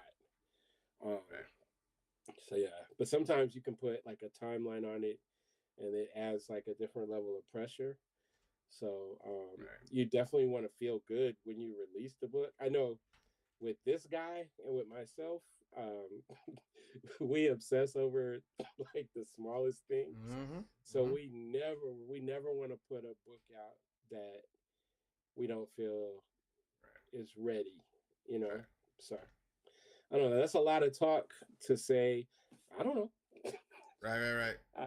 I, I but wanna, I wanna at least expand on the machine concept that you said, because you said it, a lot of people may not understand what that means. So, granted, we talked about it. I think the first episode we did of this, which is, I was expanding on the concept of how many people a standard professional comic usually has working on one issue, right? God damn it. I did it again. I did it again. Hold on. can't believe it, man. Where did I do it? It's so far back. Let me see. You about to Nope, lose it's too your far job. back. You what's too Sometimes far I back? merge down. I merge down the layers. So now it's not a problem. The black layer is part of that one. It's all good. We'll just do that. We'll rename this line, and then I'll create a new black layer where I was putting all the black stuff, not the black people, mind you. But um, in the sense of, like, if you're talking about a turnaround time, it absolutely can, be ballooned if you're doing, like Greg said, an independent project and you are among one of two people or the only person, right? But in most standard comics, you have your writer, you have an editor, you have a penciler, you have an inker, you have a flatter, you have a colorist, you have, somebody doing the word balloons, and all of those jobs culminate. And that's what Greg was saying. I just wanted to make sure people understand what a machine actually, is in comics. That would be the machine. So Yeah, everybody's doing their part and passing it along the conveyor belt, so to speak, or the process. So no one person is, being um, strained. Like strained by doing the whole process. And it's not to say that one person can't. It's just, to your question, if you're saying how long does one, comic take, it is, that's where he's like, it just depends. A machine feels fantastic. I can tell. yeah, I'm talking from experience. Even having somebody help me, if I'm drawing everything and I pass it along to Rodney for color, man. But I trust Rodney, and I don't have to go back and be like, why'd you choose that color there? What is this? Like, I can genuinely trust him and be like, I know it's gonna be dope. How's it coming? And sure enough, he turns it in. I'm happy with the work, and I can literally just focus on the next few pages, and I can just turn in the black and whites, and then the black and white line art, and then he can just do his job, and I'm on to the next page. That's yeah, that's the machine, man. The machine is fantastic. yeah. I think speaking of Rodney, for like Solus, Mm-hmm. I think that took us less than 2 months. Yeah. But we were so dialed in on that project. Like Damon, when he would turn in a page, it Right. was I'm sending it directly to Rodney, and Mm-hmm. we just kept it flowing, Right. and yeah, and then I'm still not ready to hand to let a letterer do like page by page, Mm-hmm. Mm-hmm. only because I know how much the script can change, Right. Right. as time goes. Right. So, but I use Davison, who is an excellent letterer, Mm-hmm. and I think it took him a second to figure out what style he wanted to use, and then after that, man, he was just like boom, boom, Yeah. cranked it out. Um, That's a to good this day, question. like I We got a good question. He says, "Do you leave notes when passing it on?" Um, I yeah, assuming you're yeah. talking about the line art, or you're talking about just the pages. Like from every step. Um, so like when you write real scripts, like not like how me and Marcus do, Right. but when you're doing like real scripts, like I learned this with DC, working with DC, they want the script to have like all the notes in it, right? Right. So as the writer, Like first page, first panel, I'm explaining what's happening. I have notes for the artist. I have notes for the letterer. I have notes for the colorist. Right. So if I need anything bolded or italicized, Mm-hmm. I'm putting that in there. If I need one of the things I had to do is make sure the colorist understands it's nighttime Right. and the lighting in this panel is coming from these buildings being on fire. Right. So he could give it like a orangish red type Mm-hmm. of vibe. So you put everything in the notes at once. Right. Um, but in our case, like when we do it like this, so one of the cool parts is getting people that you trust, right? Right. Rodney Velchez, he's colored multiple things for us. Mm-hmm. And so That boy it's like good. with Rodney, it's kind of like he already kind of understands what we're looking for, like what the standards are and all of that. If Marcus, I don't want to stop you, but the reason Marcus colored, the other page, This page um, here. Yeah. yeah, the reason Marcus colored that page is so Rodney basically can understand these new characters, what their colors are and everything, Right. and then he's able to really kind of just jump in and crank from there. Mm-hmm. And Rodney helped me color Ally Popeye as well.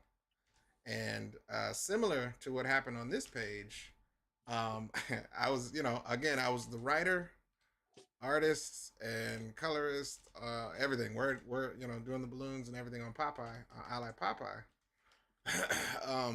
But I was also designing certain characters on the fly, and nobody had seen them. Like nobody, I just sketched them in. I'm like, this is gonna be a villain character on this page. I'll design it and send it. And I forgot that Rodney. I'm just moving forward. I'm like, oh, I can't send that. I can't send him the pages black and white. Uh, I've never colored these characters. So as I designed them, I had to actually then put the color similar to what we did on this book.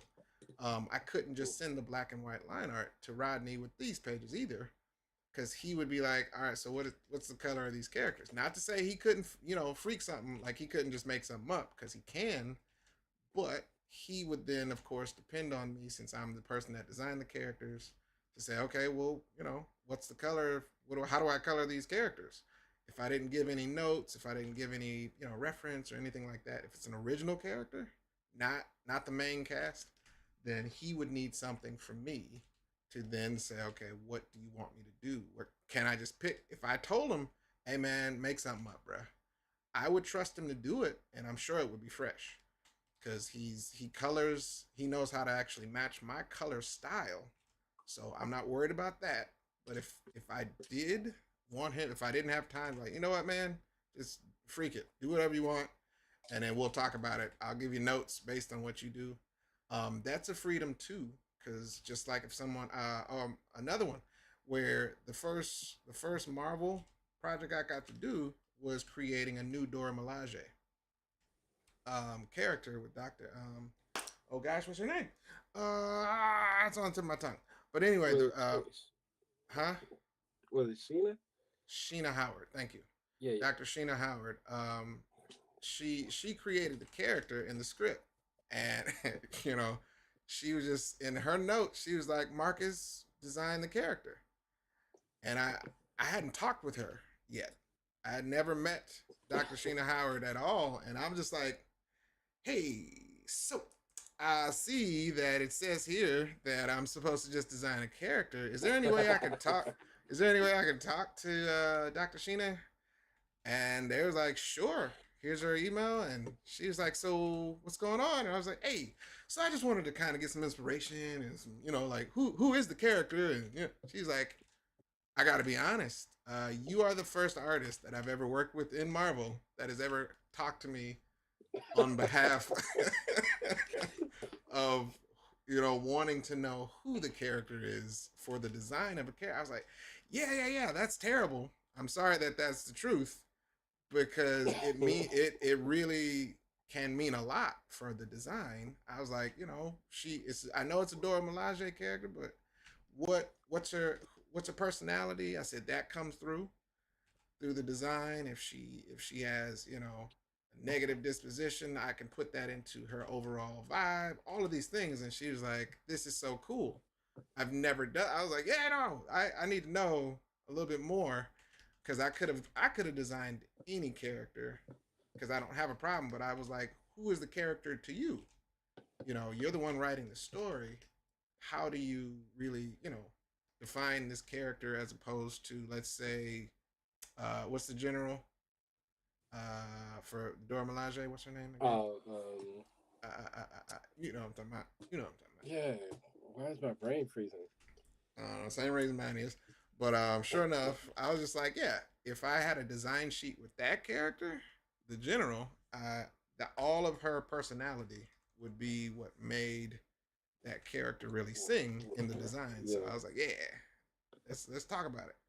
And she's like, no other artist has ever really talked about it. I was like, that's a shame, and it should never be that way. But yeah.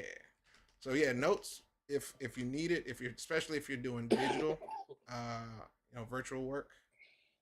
Oh, Nobody's Smarty in Pants. nobody's in the same studio. Who did it? Smarty Pants Teresa said Okoye. She's right. There you go. She's so right. She is correct. That actually is a good segue. Totally Dan asked, Mm. do you get to pick who you work with at DC? No. Not yet. None of the project. One of the projects, he kind of asked me, like, did I have any ideas? But then he named who he, thought would work, and I was like, yeah, no, just go with him. And so, so it was cool, but nah, not yet. But one day they're gonna be like, "Hey, man, you got any ideas?" And I'm gonna be like, "Yeah, I do." And then Right. me and Marcus are gonna make like the dopest thing Correct. they've. Well, I don't know if it's gonna be ever, but it's gonna be dope. Uh, Teresa said, "Why I gotta be a smarty pants? Cause you wear glasses." Whoa, got her. Got him. Can't argue with that. Lame. Unfortunately, it's not your fault, man. But it's a pretty solid argument. It is what it is. So here's a good question as well. Do you think manga characters are given more thought, given that the mangaka, I don't Mm-hmm. know if that's how you pronounce that, Yeah. draws them, or can interventions like what you did make up for it? So I think it's like I think back like on my first DC thing, I was like me and the artist, we worked together from the beginning. Right. So I'm used to working with artists, so I can ask like, hey, what kind of stuff do you like to draw? What do you want to get out of this project? So it's like it's kind of that same thing as like when you have one person creating it. That's how me and Marcus have worked forever, to where we have like a symbiotic type of relationship. Marcus doesn't like ask like uh how do you want this page to look, because he already knows. Mm-hmm. you know Mm-hmm. and so at the same time, I don't have to be like heavy handed, like, oh no, dog, I'm sorry, but you know this is not how this character would look, because Right. we know these characters so intimately. So I Mm-hmm. think it's just a matter of like allowing the process to be organic and natural like that. Right. Sure, you're right. As designers and writers, though, I think anytime you're dealing with a writer, an artist writer, um, in comics, man, it's a really really cool combo because if you look at One Piece, man, and how long that dude's been drawing One Piece for over 20 freaking years. And he has designed some of the most bizarre, ridiculous characters, and I to this day I'm like, what was he smoking on this day to get this character? Because some of the designs are completely off-brand from everything else. It doesn't even look like it's supposed to be in the same universe. But some of those designs are some of the most beloved by the fans. And I can't imagine, like, other than just saying, man, I'm sick of these characters looking like the same thing. Let me do something different. But as a writer, you know, that mangaku, you know, that you're talking about, when they're doing those, you know, they got, well, if you're, let's just say if you're putting it in Shonen Jump, for instance, that magazine, you got to put at least, you know, 5+ pages a week into that magazine. And so those writer artists are literally, you know what I'm talking about, like they're under such pressure, man. Thank goodness they don't have to color those pages all the time. They don't have to actually put color. They're doing black and white or tone. But still, man, designing every week on the fly on a story arc is hundreds of pages sometimes. I'm like, bro, it helps because they don't have to check with anybody else. They are usually the final say. If they just want to come up with a new character, if they want to, you know, adjust a character, if they want to progress a character design, they know what they're writing. They know how it needs to change, and not having to actually check with somebody else. Super, super, super, super, super efficient in terms of speed, and you know, the speed of business goes way fast. I can design on the fly. Um, in the beginning of this, when we first concepted Tuskegee Air, I told Greg after we sat down for that day coming up with all this stuff, I was like, dude, give me 1 week. Give me 1 week to design the, you know, because I hadn't drawn anything. We didn't have any imagery. I was like, give me 1 week. I want to do the weapons. I want to come up with something dope for the robot, everything. And I remember doing a sketch. I drew it on a sketchbook first, but I needed that time to really, really study what it was I was gonna, you know, we already knew what the concept was for the story, but the characters were a different, whole different thing. Yeah. How they were. Mm-hmm. Good question on Instagram.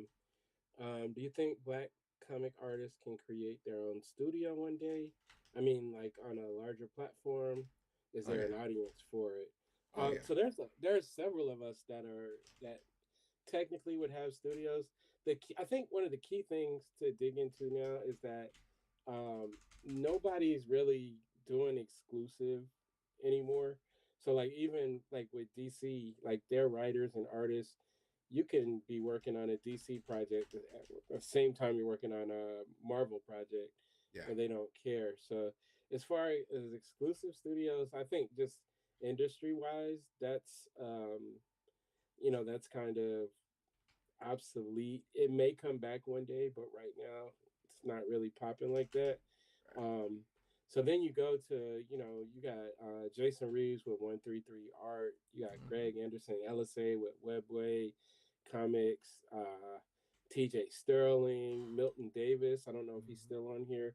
So there's a lot of us that are doing it Right. currently. PETA, he's got PETA Studios. Like, there's a lot of people that are doing it and doing it well. Um, I guess my question is, are you talking about a traditional bullpen? Is that what you mean? Like Marvel and DC used to have what they would call a bullpen, yeah, where yeah, that's a everybody would be under one roof. All the artists, all of the process that we were talking about earlier, the pencilers, the inkers, the storyteller, everybody was in under one roof. Is that what you mean with your question? Is a black studio like a bullpen? I think it's my question, because if that's the case, then you know that's ideal. But you know when you're when you're trying to produce a book, it's real. That's like hitting the yeah, lottery, man. And but they it's had the not like budget. They had the budget back then right, to put right. everybody. Hey, well, you got to move to But New York. also like back then, it was like the process was very much more of like a physical medium, right? Correct. Yes. So now it's like digital. Like I can take this page that Marcus is doing and send it to our colorist who's Mm-hmm. in the Philippines, Correct. and then send it to the letterer that's in Brazil. Like, Right. so, and we can all work. We don't have to pay rent for a specific building or any of that stuff. Yeah. Yeah. So it's like with the digitization, I Yeah. He think it has confirmed. He confirmed. It's like he's talking changed. about a bullpen. Yeah. It's not that Yeah, it's obsolete. yeah, I wouldn't say it's obsolete, Like but you see it more for like animated, animation. like Thank you. I was just about to movies say and stuff. Yeah. animation definitely still does that. Television still does that because it really does make things go faster. Everybody had to work digitally or remotely when the pandemic happened, for instance, right? Mm-hmm. But um, if and I hate it, man, because if the pandemic hadn't happened, they asked me the first question they asked me when I started with Sony was, "Do you mind moving to LA?" Right? And it was just only reason I said no is because the pandemic was happening. And my kids were still in high school, and I was like, "Ooh, nah, I can't do that." But if if it wasn't, I definitely would have picked up and been in a bullpen. They did worst thing worst thing they could do for me is somebody took their cell phone and walked around the actual studio of Sony, and I'm looking at Spider Verse art. They had like zones, so they were going all around. It was a Spider Verse zone. It was this kind. I was like ah. So yeah, Please. they definitely still do it for those pipelines because it really Yeah. really does make things go quicker. But everyone was forced to work digitally or from home during that time. Yeah. But yeah, it I wouldn't say that a comic studio like that wouldn't be, you know, I guess because I work really really well when I have other artists around me. Yeah. Um, I Yeah. would love to work in a bullpen like that. That whole and I've talked to artists that got to be trained in comics. They weren't, they were okay, but then they worked in a bullpen, and they all speak of the same experience of saying you get so much better seeing legends and seeing these, people that have been doing it for 20 plus years training brand new, talent right on the right on the floor. They'll come over your shoulder and be like, all right, well, I see what you're doing here, what if you try like this? And they got all of this, like it was like basically the That's what we laughed about it because he likened it to the Jedi Temple, except without Mm. all the kids.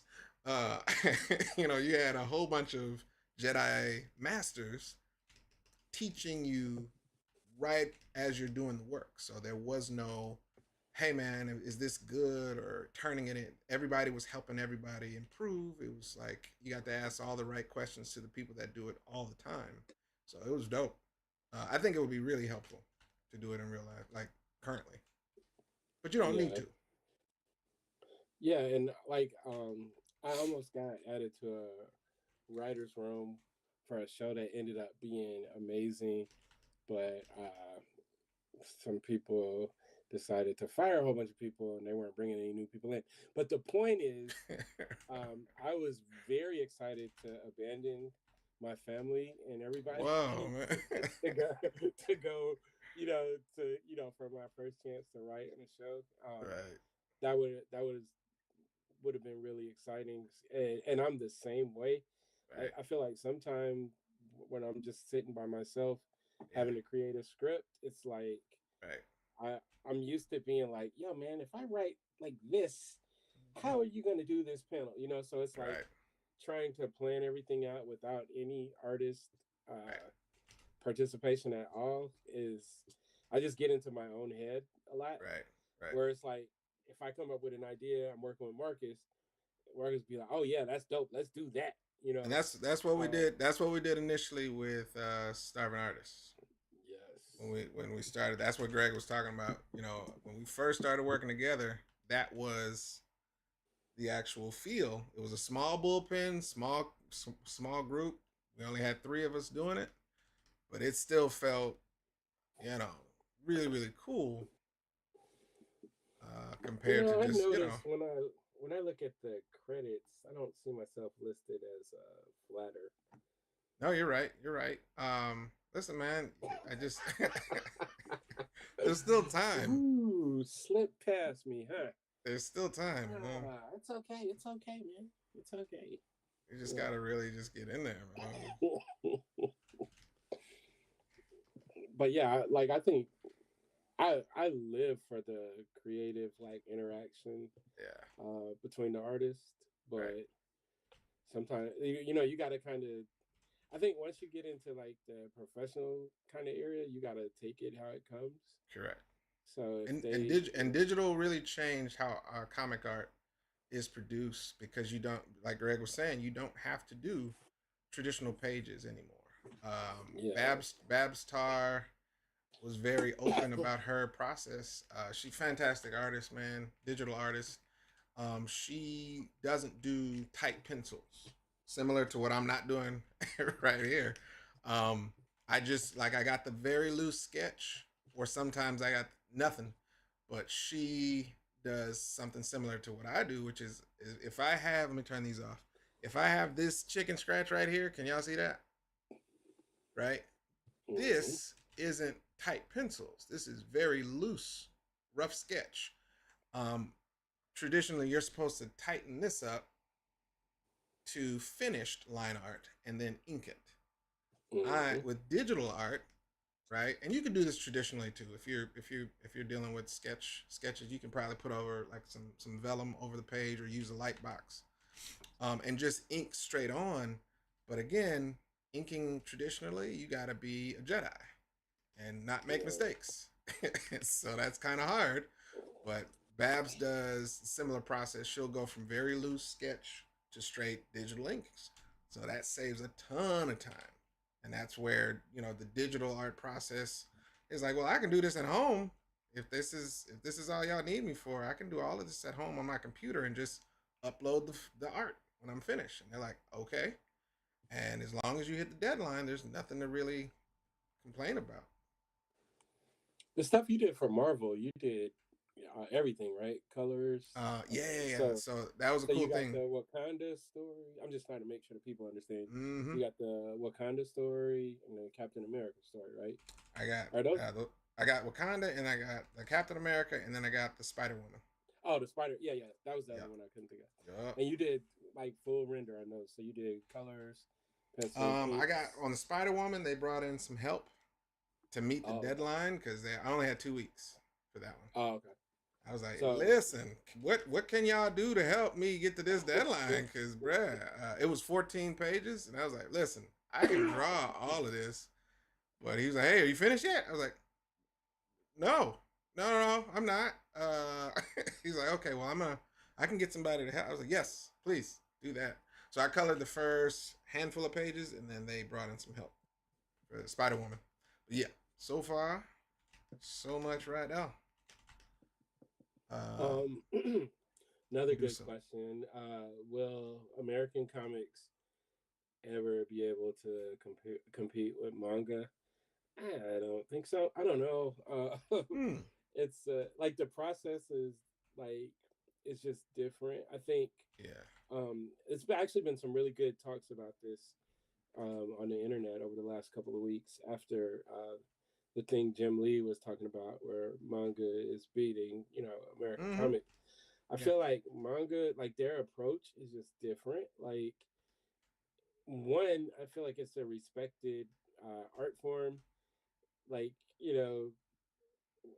not just kids, but for everybody. Um, we You know, still like with American comics. A lot of people are still under the impression that comics are just for kids. right. We see that all the time, like at shows or signings. Be like, I would support, but I don't have any kids. Oh, good, because this book right here has got a whole lot of cussing and violence. This is not for kids. Right. This is for you. And Right. then they're just like stunned, like, I don't read comics.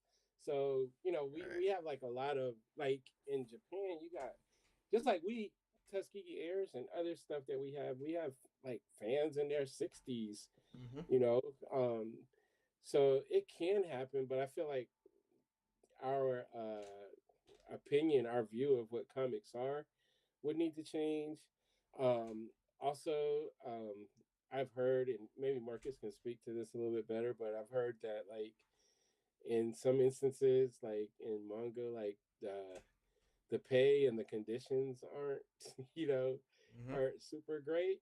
Um, and Yeah. I think that that can also contribute, right? Like if you're able to get people to work for less money and still meet these like hard deadlines, Crazy deadlines. Yeah. yeah, like in the United States, people aren't gonna like what like if we were able to produce like we did with the first book 20 Mm-hmm. something years ago, Right. like we probably would, be antisocial. Right. Like we Right. would, Right. Right. we our kids would probably hate us. So there's a lot of stuff that goes into it. And Yeah. then again, I feel like people, so like there are comics that are really really good and they'll get like a certain portion, but I just don't think overall comics are as important in this country as they are in like some other places. Yeah. And I My don't know my what my we could pro. do to make that Yeah, I happen. was about to say my. You got first off, you got to remember for people that don't know, manga is just the Japanese word for comic. It's not a different type of material. I assume you're talking. I know I'm just assuming you're talking about Japanese comics versus American. Ooh, shit. Hold on. Versus American comics. And I assume you're still talking about primarily the production. What can American production match up with Japanese production? And that, like Greg, what I'm assuming, I'm taking what Greg is talking about is production value and quality comes down to the level of dedication for the whole production. Japanese people, if you don't know, and you can look this up because I've been studying them literally, like a like a Jedi that like a Padawan that can't get invited into the temple. You know, I study Japanese artists and animation, and you name it, all of these production houses. There, it's almost a very guarded secret. They very very sell randomly and very rarely let people into their full on process. It's not normal. They've done it because Studio Ghibli let people behind the scenes eventually, but even before that though, they're like, no, we don't want you to see our process. Mostly because it may, I don't know if they have any like worker laws, but Japanese artists to meet a deadline will sleep under their desk. It's this is common. This is not like some oh my god, I can't believe. No, like they got a family at home, they got a wife, they got a husband or whatever.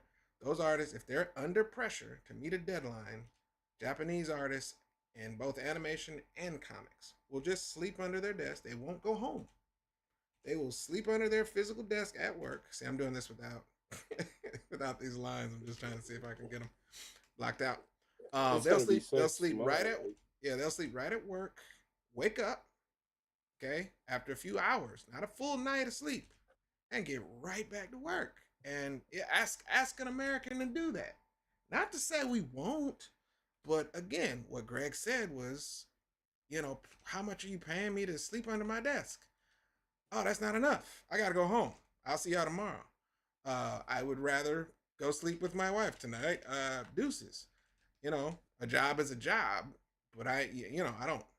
You don't dictate my whole happiness in life. So we'll go home because we do have worker laws. We have unions. We have all of these things that protect the quality of life and balance of work compared to what they deal with.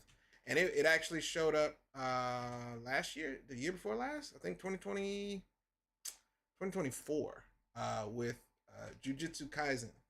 And this was animation, of course, but still, they were all over the world, saw that the conditions for those animators were terrible. They were trying to meet the deadlines and they made some amazing animation, but the actual animators themselves were like, "Hey, bro, this isn't this isn't healthy," because they were trying to literally do some of the most amazing animation, but the deadlines were inhumane. But they still made the deadlines, but they got the artists themselves were like, "Bruh, we gotta stop these conditions. This is terrible." And everybody got a window into, geez, Louise, you guys are terrible. But hey, when the next episode coming out? But as far as comics, I think I mentioned it in the last question, which is if you get in Shonen Jump, if you don't know what that is, go look it up. It's a Japanese um, comic magazine that comes out every single week. And there are multiple freaking artists that are trying to get at the top and be just to be included in that magazine is like you made it uh, to a big step. You didn't make it rich or anything, but just to get included as a brand new comic into that magazine in Japan is still humongous. Some of the best, comic artists in Japan have come out of that process. But here's the problem: if you get into that book and you get famous or you get popular or your book pops off in there, you have to keep working and publishing a new batch of 7 pages, at least 5 to 7 pages at least, every single week, and it has to be good. If it is not good, they'll take your book out of the magazine, and you basically got to start over. The dude that actually is doing One Piece failed multiple times to get into Shonen Jump, and he was about to quit. This is You can go check this out. He did a video, but he was about to quit because he kept getting rejected from Shonen. And then there's like, dude, just do something that you think is fun. And he came up with One Piece, right? But he had failed, I want to say, at least four plus times submitting an idea for Shonen Jump, and they kept rejecting him. And he was like, you know what? Maybe this comic stuff isn't for me. And he got it, and he's been drawing the book for 20 years, drawing One Piece for 20 years, comic. And he's still on that crazy ass schedule. Listen, that dude probably needs help because he does not have a real life at all. And I think that kind of leads, like, it's a perfect story to lead into what I wanted to say.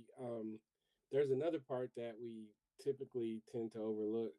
Comics are being, like, American comics are being, I don't want to say gatekeeping, but they're definitely being heralded by a specific type of person, and they make comics for a specific type of person. Whereas, like, with manga, you see it like they have manga that, like, for everybody, for old people, for young people, for people that like personified fruits, Right. and like they just, it's like there's no limits. So when you said that he just did something that he thought was fun, Right. it's like a lot of times you can pitch things to, especially like being our color, being our hue, like you can pitch something. I've literally had people say, this looks awesome, but I wouldn't know how to sell it, Yeah. which is like poppycock. Like, it's, I Correct. don't, like, that's such a useless statement. You're saying you don't understand it, or it's black, it doesn't resonate with you, so you automatically think you're not going to be able to sell it. Right. And so it's like, you have people that think a certain way. Like, I toggle, like, I've learned a lot in the, these last, 10, 11 years, a lot more about the process of making comics. But I still toggle, like, I'm able to look back at the first thing we made when we didn't know all the rules. We were just doing something that was fun, and it actually doesn't suck. Like, it almost looks like we knew what we were doing. Right. So it's like we're able to make something like Tuskegee Heirs that went viral and went worldwide, and has allowed us to, like, definitely propelled our careers. Like, I don't, like, if we hadn't done Tuskegee Heirs, I don't know where we'd be working in comics right now. So we were able to create that just between two people using our brains and coming up with something that we thought was fun and something we hadn't seen before. But then you go into, like, these people ask you to pitch, and you give them pitches, and they're like, oh, I don't understand how this would work. Right. And so, it's like, until you have, until, like, there's enough of us that we're creating, like, this high quality content, and there are a lot of people that are, but until the fans actually find it and grab onto it, I just think we'll be stuck with, like, the 534th redo of Spider-Man or Thor or whatever. It's like, so yeah, it's a hard subject. I can say that, and I'm pretty sure I can speak for all independent comic creators. When I say that, like every time people share, purchase, or even talk about our work, it's helpful in this war that we're fighting. Mm-hmm. So Yeah. But I, yeah. I think the quality thing is something, just to speak on the quality of Japanese artists and why are they on top right now, is it really comes down to cultural skill. You got to understand that this is like comics for Japanese students is something that they can learn early on.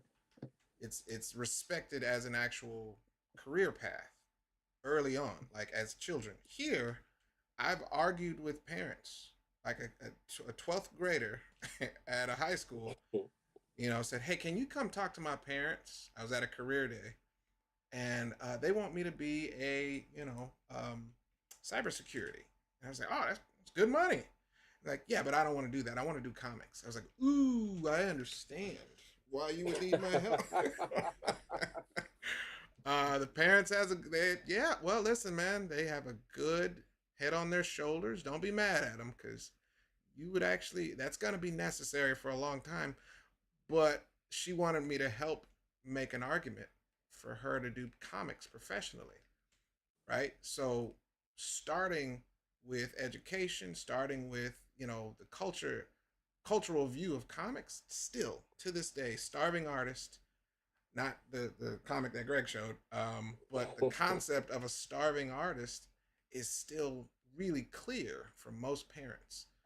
And I'm not really sure why that's the case, because artists are everywhere in the industry, but very few Art is people. everywhere. Yeah, I was about to. Very few people, from a standpoint of, from, let's say, beginning to making a living, can actually reference, oh yeah, I know 16 artists that, you know, started from, elementary level, and now they're making animation, or now they're making a professional comic, and now they work for this studio. There's not a lot of people that understand the journey of how to go from start to career for comics. And in Japan, they do. You can literally say, I want There's to like draw a comics. pipeline.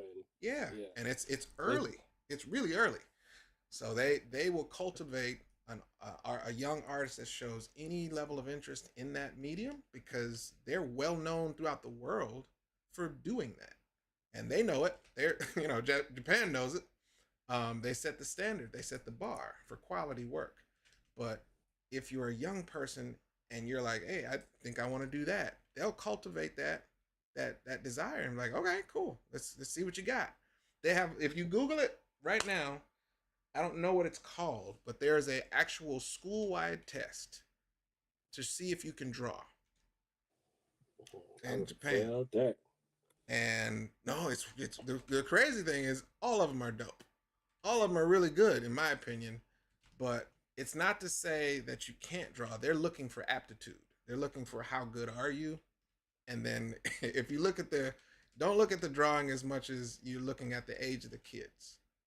Like, look how young they start. I'm like, man, if they would have had that in America, I would have skipped out on all of the F's I got, because Ooh, I just I wasn't interested. don't want to interrupt you, but I want to answer this question. Hannibal Callens is asking, do you guys stream to YouTube? Yo, Actually, we're streaming right now on Marcus's page, yeah, Marcus the Visual. yeah, It's on YouTube as we speak. yeah. Uh, Somebody, watch this. Somebody look that up, aka Teresa. Thanks. look up what? Look up Oh, that art contest. cool. All right. Look, Oh I believe at one point she said she was going to be a person in the chair. If I ever become like a vigilante, yeah. she said she can at least do that. I was like, what about fighting crime? I don't fight crime.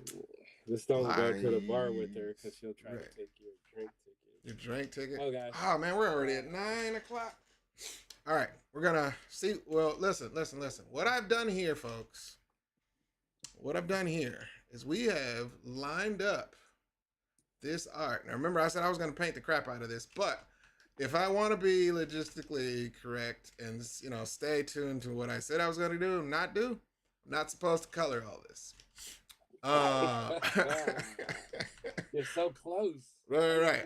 But Try guess to who I would erase. trust to do it? Rodney. And Rodney Yeah. would funkify this. He gonna put brick textures in there. Boy, I'm gonna show him a picture. Let's show him a picture. Look at this. Look at this. Look at this. Where's that? Where's that? There it is. There it is. Look at this. Look at this reference right here, folks. Let's zoom into this reference. Look at this reference. Boy, if I get this to Rodney, Rodney gonna know what to do without having me say nothing. Okay? Cool. He gonna make what I just did. Ooh, you know what? Dang, I gotta fix that. Cool. Accuracy is important to me. So if you see the tops of the pyramids, they're not pointy. They're not straight triangles. They have like a little You're block talking and then a about little cylinder. the sharper ones. Yeah, this shape right here. You see Yeah. that? I want to be accurate. Yeah, I want to be accurate. I'm gonna fix that. I'm gonna Looks fix like that. a But little yeah, right. You see smokestack. this right here? I'm gonna get this to Rodney. You see, I got sandy texture, and then it got like a block texture right there. I'm gonna tell him do that, and he gonna do it because he good. But Oh, I yeah, sent man. Jason a starving artist in the package I sent him, Uh-huh. and he just said sometimes you got to start working at Platinum Pete's. Yeah, that's a Another deep person cut. That's understands a deep that cut. joke. Yeah, good job. Wisdom 7 is asking what tablet are you drawing on and what program you're using. Where are they at on Facebook? Instagram. Okay, let me see if I can show it. I am using a Wacom Intuos Pro. I don't think you can see. Oh, there it is. Intuos Pro. This is old. If I don't know if I can show the oil from my skin that has glistened and what do they call it when you do that to a frying pan? I've been using this for years, man, and it is fine for me. I know people are like, oh, do you use an Intuos? And no, I had an Intuos. Intuos is where you have the monitor in the actual Wacom tablet itself. I don't need it. I like drawing and looking at the screen versus looking at. I don't even like holding my arm up, even though that's better for drawing. I'm so used to using this one. This is fine, and it's cheaper. It's a lot cheaper. But no, this is what I'm used to. So I've been doing this for years. It's a nice one. I am actually. Thank you for reminding me. You know what I'm supposed to be doing? What? I have an affiliate program with Amazon.com. And I've been procrastinating for years. I'm not joking, man. For years, people are like, why don't you do an affiliate program where you show the stuff you use and bring the links and all that? I'm like, you know what? That's a good idea. I'm going to do that. And I haven't done it. So, and it isn't really, I don't think I'm going to make lots of money or anything, but it really does help parents who are trying to buy stuff, buy the tools for the kids. And for instance, I'll give you a good one, and then I'm gonna be out in a minute. A parent came to no, I'm sorry, went to a career day, did my art spiel and showed the kids how to draw what I draw digital, right? Left that day, and one of the actual parents emailed me because I gave the kids my contact information. As an artist, if you had questions and comments, anything like that for your mom and dad, just tell them to email me. So parent did. And she was like, hey, so I just bought my daughter a $3,000, pen tablet. And I'm like, which one is $3,000 in my mind, right? And I'm just like, oh, okay. And she was like, but we can't get it going. We can't get it going. Can you help us? Give us a tutorial on how. I was like, okay, well, first off, what kind of computer do you have? She was like, oh, the tablet's not the computer. I was like, ooh, no. She bought a professional level, the one with the monitor in it, right? Thinking that, hey, you know what? I'm gonna invest into my child's future. Here go $3,000. Go ahead, kid. And I was like, okay, so first, the tablet is not a computer. It is just a tablet. You have to have a computer to plug it in. And she's like, "Oh my God, are you?" I was like, "Yeah, don't worry. You got a receipt, don't you?" She's like, "Yep." I was like, "Okay, take all that back. Take all that back. Go get an iPad and buy Procreate." So she took a $3,000, tablet back and got a decked out iPad, Procreate, Apple Pencil case, the works, right? And sure enough, she listened to every bit of thing because I told her exactly what to buy. And sure enough, man, within a few weeks, she sent a picture of her daughter, an email of her daughter. Her daughter was going singing with that iPad, man. But that's a great example of, if a parent doesn't know what to buy, they're going to buy usually the wrong thing, especially if they're not tapped into art supplies or whatever. So I need to do that for sketchbooks, digital, and all the other things. So I will. One of the things that always, makes me chuckle, like when we're talking and like parents are asking like, what program Right. should I get? And Marcus will be like, man, I just use Paint Tool Site, and they'll look at him like, Yeah. that doesn't look expensive. Correct. And he's like, yeah, you just like if learning to draw is the most important part. Correct. And like then you learn the programs and you can make anything sing. And I seen I remember the first time, you I feel like it's the first time you drew on an iPad. We were in New York and Dawood let you Dawood touch it, right? Mm-hmm. And it's like you was making that scene like it didn't take you, it's not a long integration period because you built up the skills, Yeah. And so that's all, like always one of the things, we talk about, like, right, skill work comes first, and then once you have the skills, then you start spending money for stuff that you need. Correct. But I remember when you were using you used the smaller Wacom for a long time. Till it broke. And you would be places drawing, and people would be like, "Why are you using that?" Right. And it's like it works for me. Sure. Right? Until I broke it, I had to invest in this one because I think spilt some soda on it, and I was like, it's okay, it's okay, it's okay. I dried it off quick. It wasn't okay. And I was like, no, my baby didn't die on me. And I just said, okay, well, you know what? I can get a little bigger one. Now that I got a little bit of money, I can get something bigger than that. But yeah, Wisdom said, I like drawing traditional. I like when Marcus draws traditional, but I like when he draws period. But yeah, like he won't brag. I will. Like the dude is like phenomenal with the pen and paper, pencil and paper. Traditional should never be retired from your own personal artistic growth, especially if you're making a living doing, traditional. I got to start painting traditionally. That's literally like a goal of mine. I know how to paint. I just don't do it because it's so slow. In my opinion. But I need to start because I really, really do want to understand it. I think it will help with my digital, but I didn't start like learning how to paint and then I painted for 10 years. I didn't do that, but I understand the concepts and I'm just like, I started digital and that's what I've been doing for over, almost 2 decades now. But I need to learn how to paint. You can paint your ass off. Don't lie. Come on, man. You guys should try doing a sip and paint with Marcus. If you want to feel inadequate, like we got to the point where we're like, we turned away from Marcus. Marcus was sitting right next to me. Right. We just turned away from him. Wow, man. Like making a masterpiece.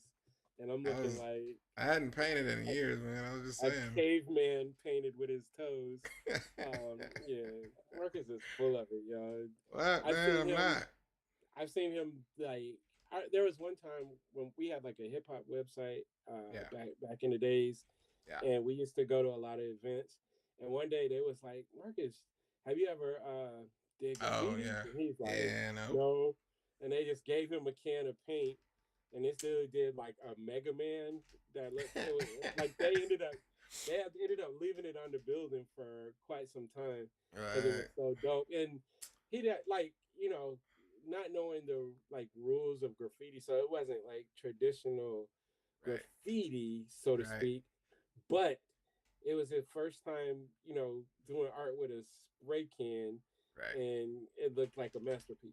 It was all So right. don't trust I was him. mad. If I you was ever, mad because they didn't tell me that I was just using the default spray nib. I didn't know nothing about the nibs and all I this. don't You even could know what get a nib is. right. I was like, wait, what? You could get like, you know, clean lines. It's like, oh yeah, man, you're just using the default nib. I was like, well, why you didn't give me that so I can actually make something that looked good? It was rough, but I would like to do it again with the right nib, the right tip for the spray thing, you know. But come on, Yeah, man, I'm gonna learn to I paint. just he'll like downplay himself and like Wow, go come make on, man. something magical. In the face of a juggernaut and You lie. a Jedi. Come on, man. I'm gonna get there. No, he's yeah, it's quite interesting to see. I've seen him like build woodworks like with no manual, no instructions. Just come to his house and it's like, yo, where do you get this bench from? Oh, I made it. What? uh, You went and bought wood? yeah, man. Like it just, Carpentry. Let's see. Remember, I told you, invention would be the thing I'd be yeah, doing yeah. every day if I could. That's the fun stuff. That's fun. But Yeah, yeah, he's good like questions though. Leo Negro da Vinci up in here. Yeah. This is gonna be a good exercise in just production for us, but we gotta get to the next level, man. Like when you reach that upper level, I was gonna say, man, you your mind, definitely body, and had a soul chance. must be one. And I keep saying, man, I can't just stay in the world of 2D. Sacrifice, it takes We gotta hard go to work. the next level. I told you that they had it in the theater again, like Mm-mm. in August, I You think. never tell me, actually. Uh, You usually Whatever. just go and don't, and you tell Whatever. me, hey man, I went to this showing. Like you That are a piece of garbage. Why didn't you tell me so I could also enjoy that? I'll take that, man. Yeah, You they had know? it in the theater. Thanks, It man. was immaculate. When you got the glow, you feel the glow, whatever he said. Right, The right, point right, right. is, next time they do it, I got you, dog. Right. I got you, big dog. I feel like there should be some sort of push, man, because they're not gonna. I don't know if they're gonna make it again, but if they make it again, it's never gonna capture the full glory of what came before, and I'm okay with that. But there's new generations that won't enjoy that cult classic because they're not in the know. And Well, what are you that's gonna do about that? I chalk that up to poor parenting. Like, Right, right, right. But then um, how do you fix it for this young teach generation these. that don't know how to actually spell or do anything, any reading, all that good stuff. I don't know, man. That's a good question, You but got I don't know. My There's a kids, really good moral stories in that movie, man. Come on, man. yeah, yeah. Like I I can am no honestly longer say I don't your think master. She's a you put lot of a good stuff. little you put a little extra I back did. in that I voice, did, man. man. I had to put it That's in there. supposed to be Chinese. You know what I'm saying? You ain't do it right. You think I am Chinese? I am Korean. Yeah, but no, that's still some really It's good stuff. fantastic, and I'm just saying it's And sad. I'm not trying to say I'm parent of the year, but Yeah, my kids knew what the Last Dragon was when they were like 2 years old. Like they was in it. right. So do better, parents. Well, Greg, what if the parents never saw it? What are you gonna do then? Tell their parents to do better. Wow. I mean, that They gotta works. somebody gotta end the cycle, man. Right, right. And I'm doing traditional bricks, and I know there aren't traditional bricks. I'll look at the reference, y'all. Don't judge me. These are traditional Yeah, bricks what are you? patterns, and I know that's not what is on the thing. What are you doing? We'll fix it. We'll fix it later in post. We'll fix it in post. Fix it in That's post. a running 9:30. joke. All right, it's Yeah, it's like 9:30. 9:25, 26 in this world. We're gonna start wrapping it up. Greg's gonna do the outro. I gotta draw Omar over here. What we were able to accomplish today, we want to thank you for joining. Yeah, no, this is some good work. This. Ooh, I'm on the wrong one. What you gonna do with that This. H over there? That H. I'm gonna make it look good. Try to make it look good. Wait. Golly. Like that. Wait, like that. You're not getting ready to start coloring, are you? No, I'm keeping it black and white. He's gonna be able to, because I'm put this all on the layer, see? Mm-hmm. So he'll be able to actually pimp that out based on the color and shadows and stuff. Coloring with black and white. Oh, Wasm asking, are we gonna do animation? Yes, one day. We just need a lot of money. And we would prefer to do it 2D animation style. If you notice, like that was a choice to design, like to have the characters kind of in a 2D anime type of style from the beginning, so it wouldn't be like a shock when the animation comes out one day. All right. I think we're gonna probably start with 3D, so because the 3D animation is gonna allow us to jump into everything from video games to toys to you name it. Like we can go to animation if we get a 3D character blocked out, which we do have. Teresa said, "I've never seen it." Teresa, what have you never seen? What have you never seen? Please. Oh, she's talking about Last Dragon? Well, listen, I'm not in the business of judging, and I told her this. This is not. I am. Look, Greg will. So I hope she's going to say it's something different. It's not your fault, man. Sometimes people, they never really learn the right thing to watch. That's, you were young. Okay? If you didn't control the TV, somebody else did. She said The Last Dragon. I feel dizzy. Well, listen, man. I don't feel so good, Mr. Stark. Oh, how can you be part of the crew, Teresa? Come on, man. Seen The Last Dragon. Everybody has to start somewhere, man. Come on, man. Give her a chance. Maybe she was sheltered. And also spirit feeling kind of low right now, man. I don't know how do we even go about fixing this? It's a showing. Like she should have been, like I said, I should have been invited to this theater. It's on Tubi. I thought you said it was in theaters. It is, but you can watch it on almost every platform.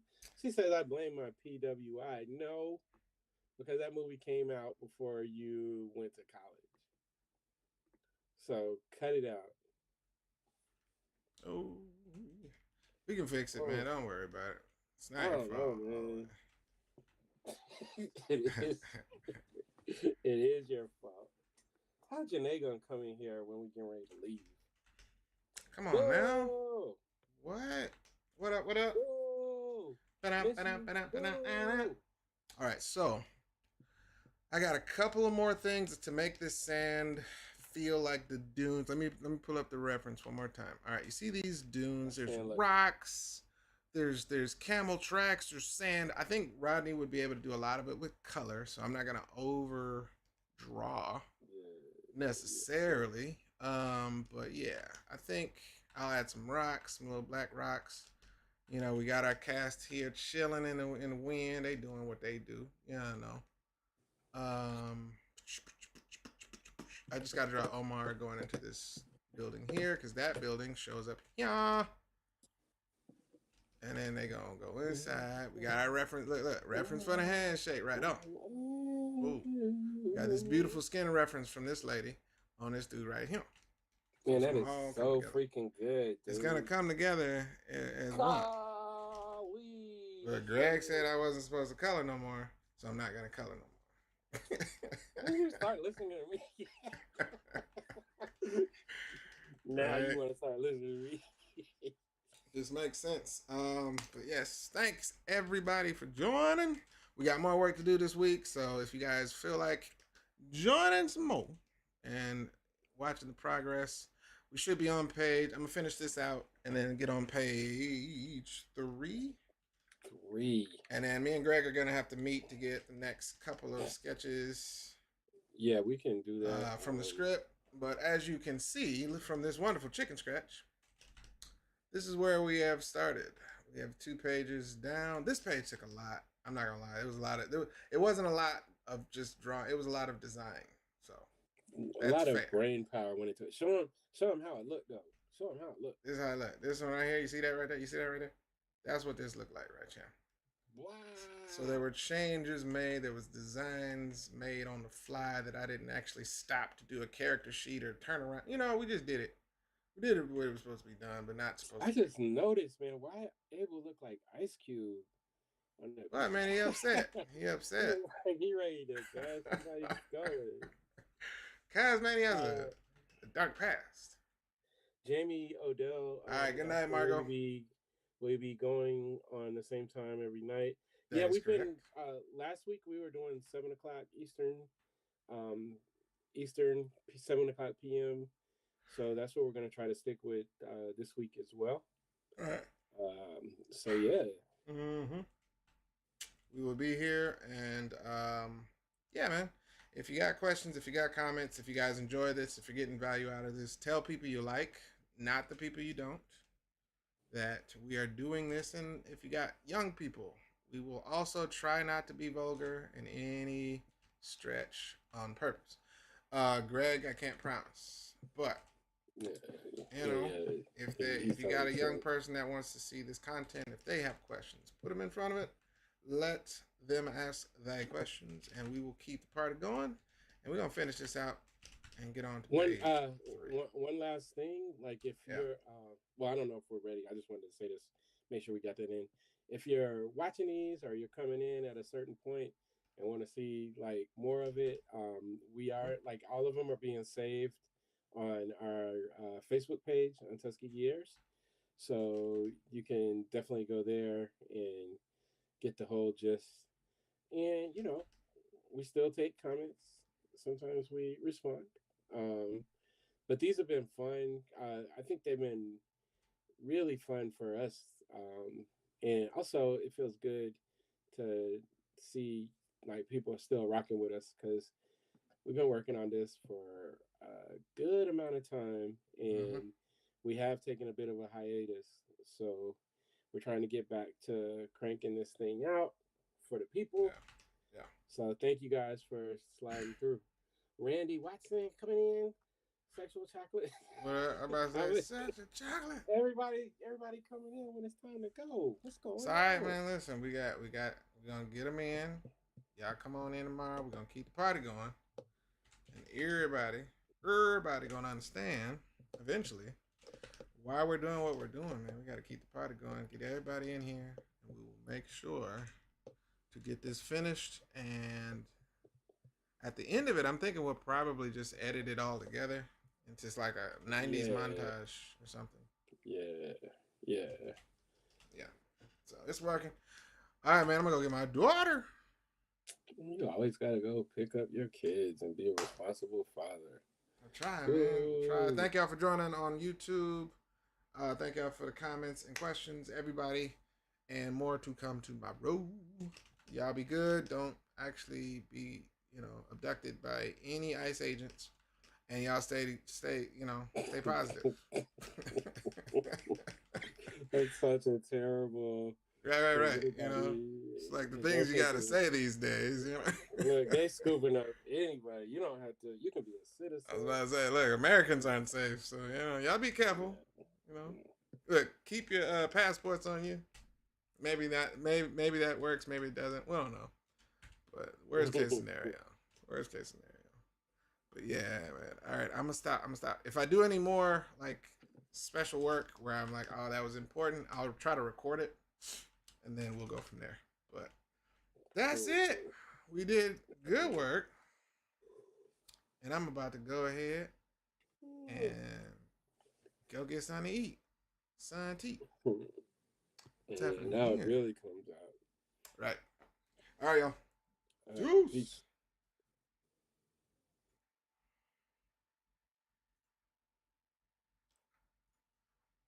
Turning it off. Turning it off.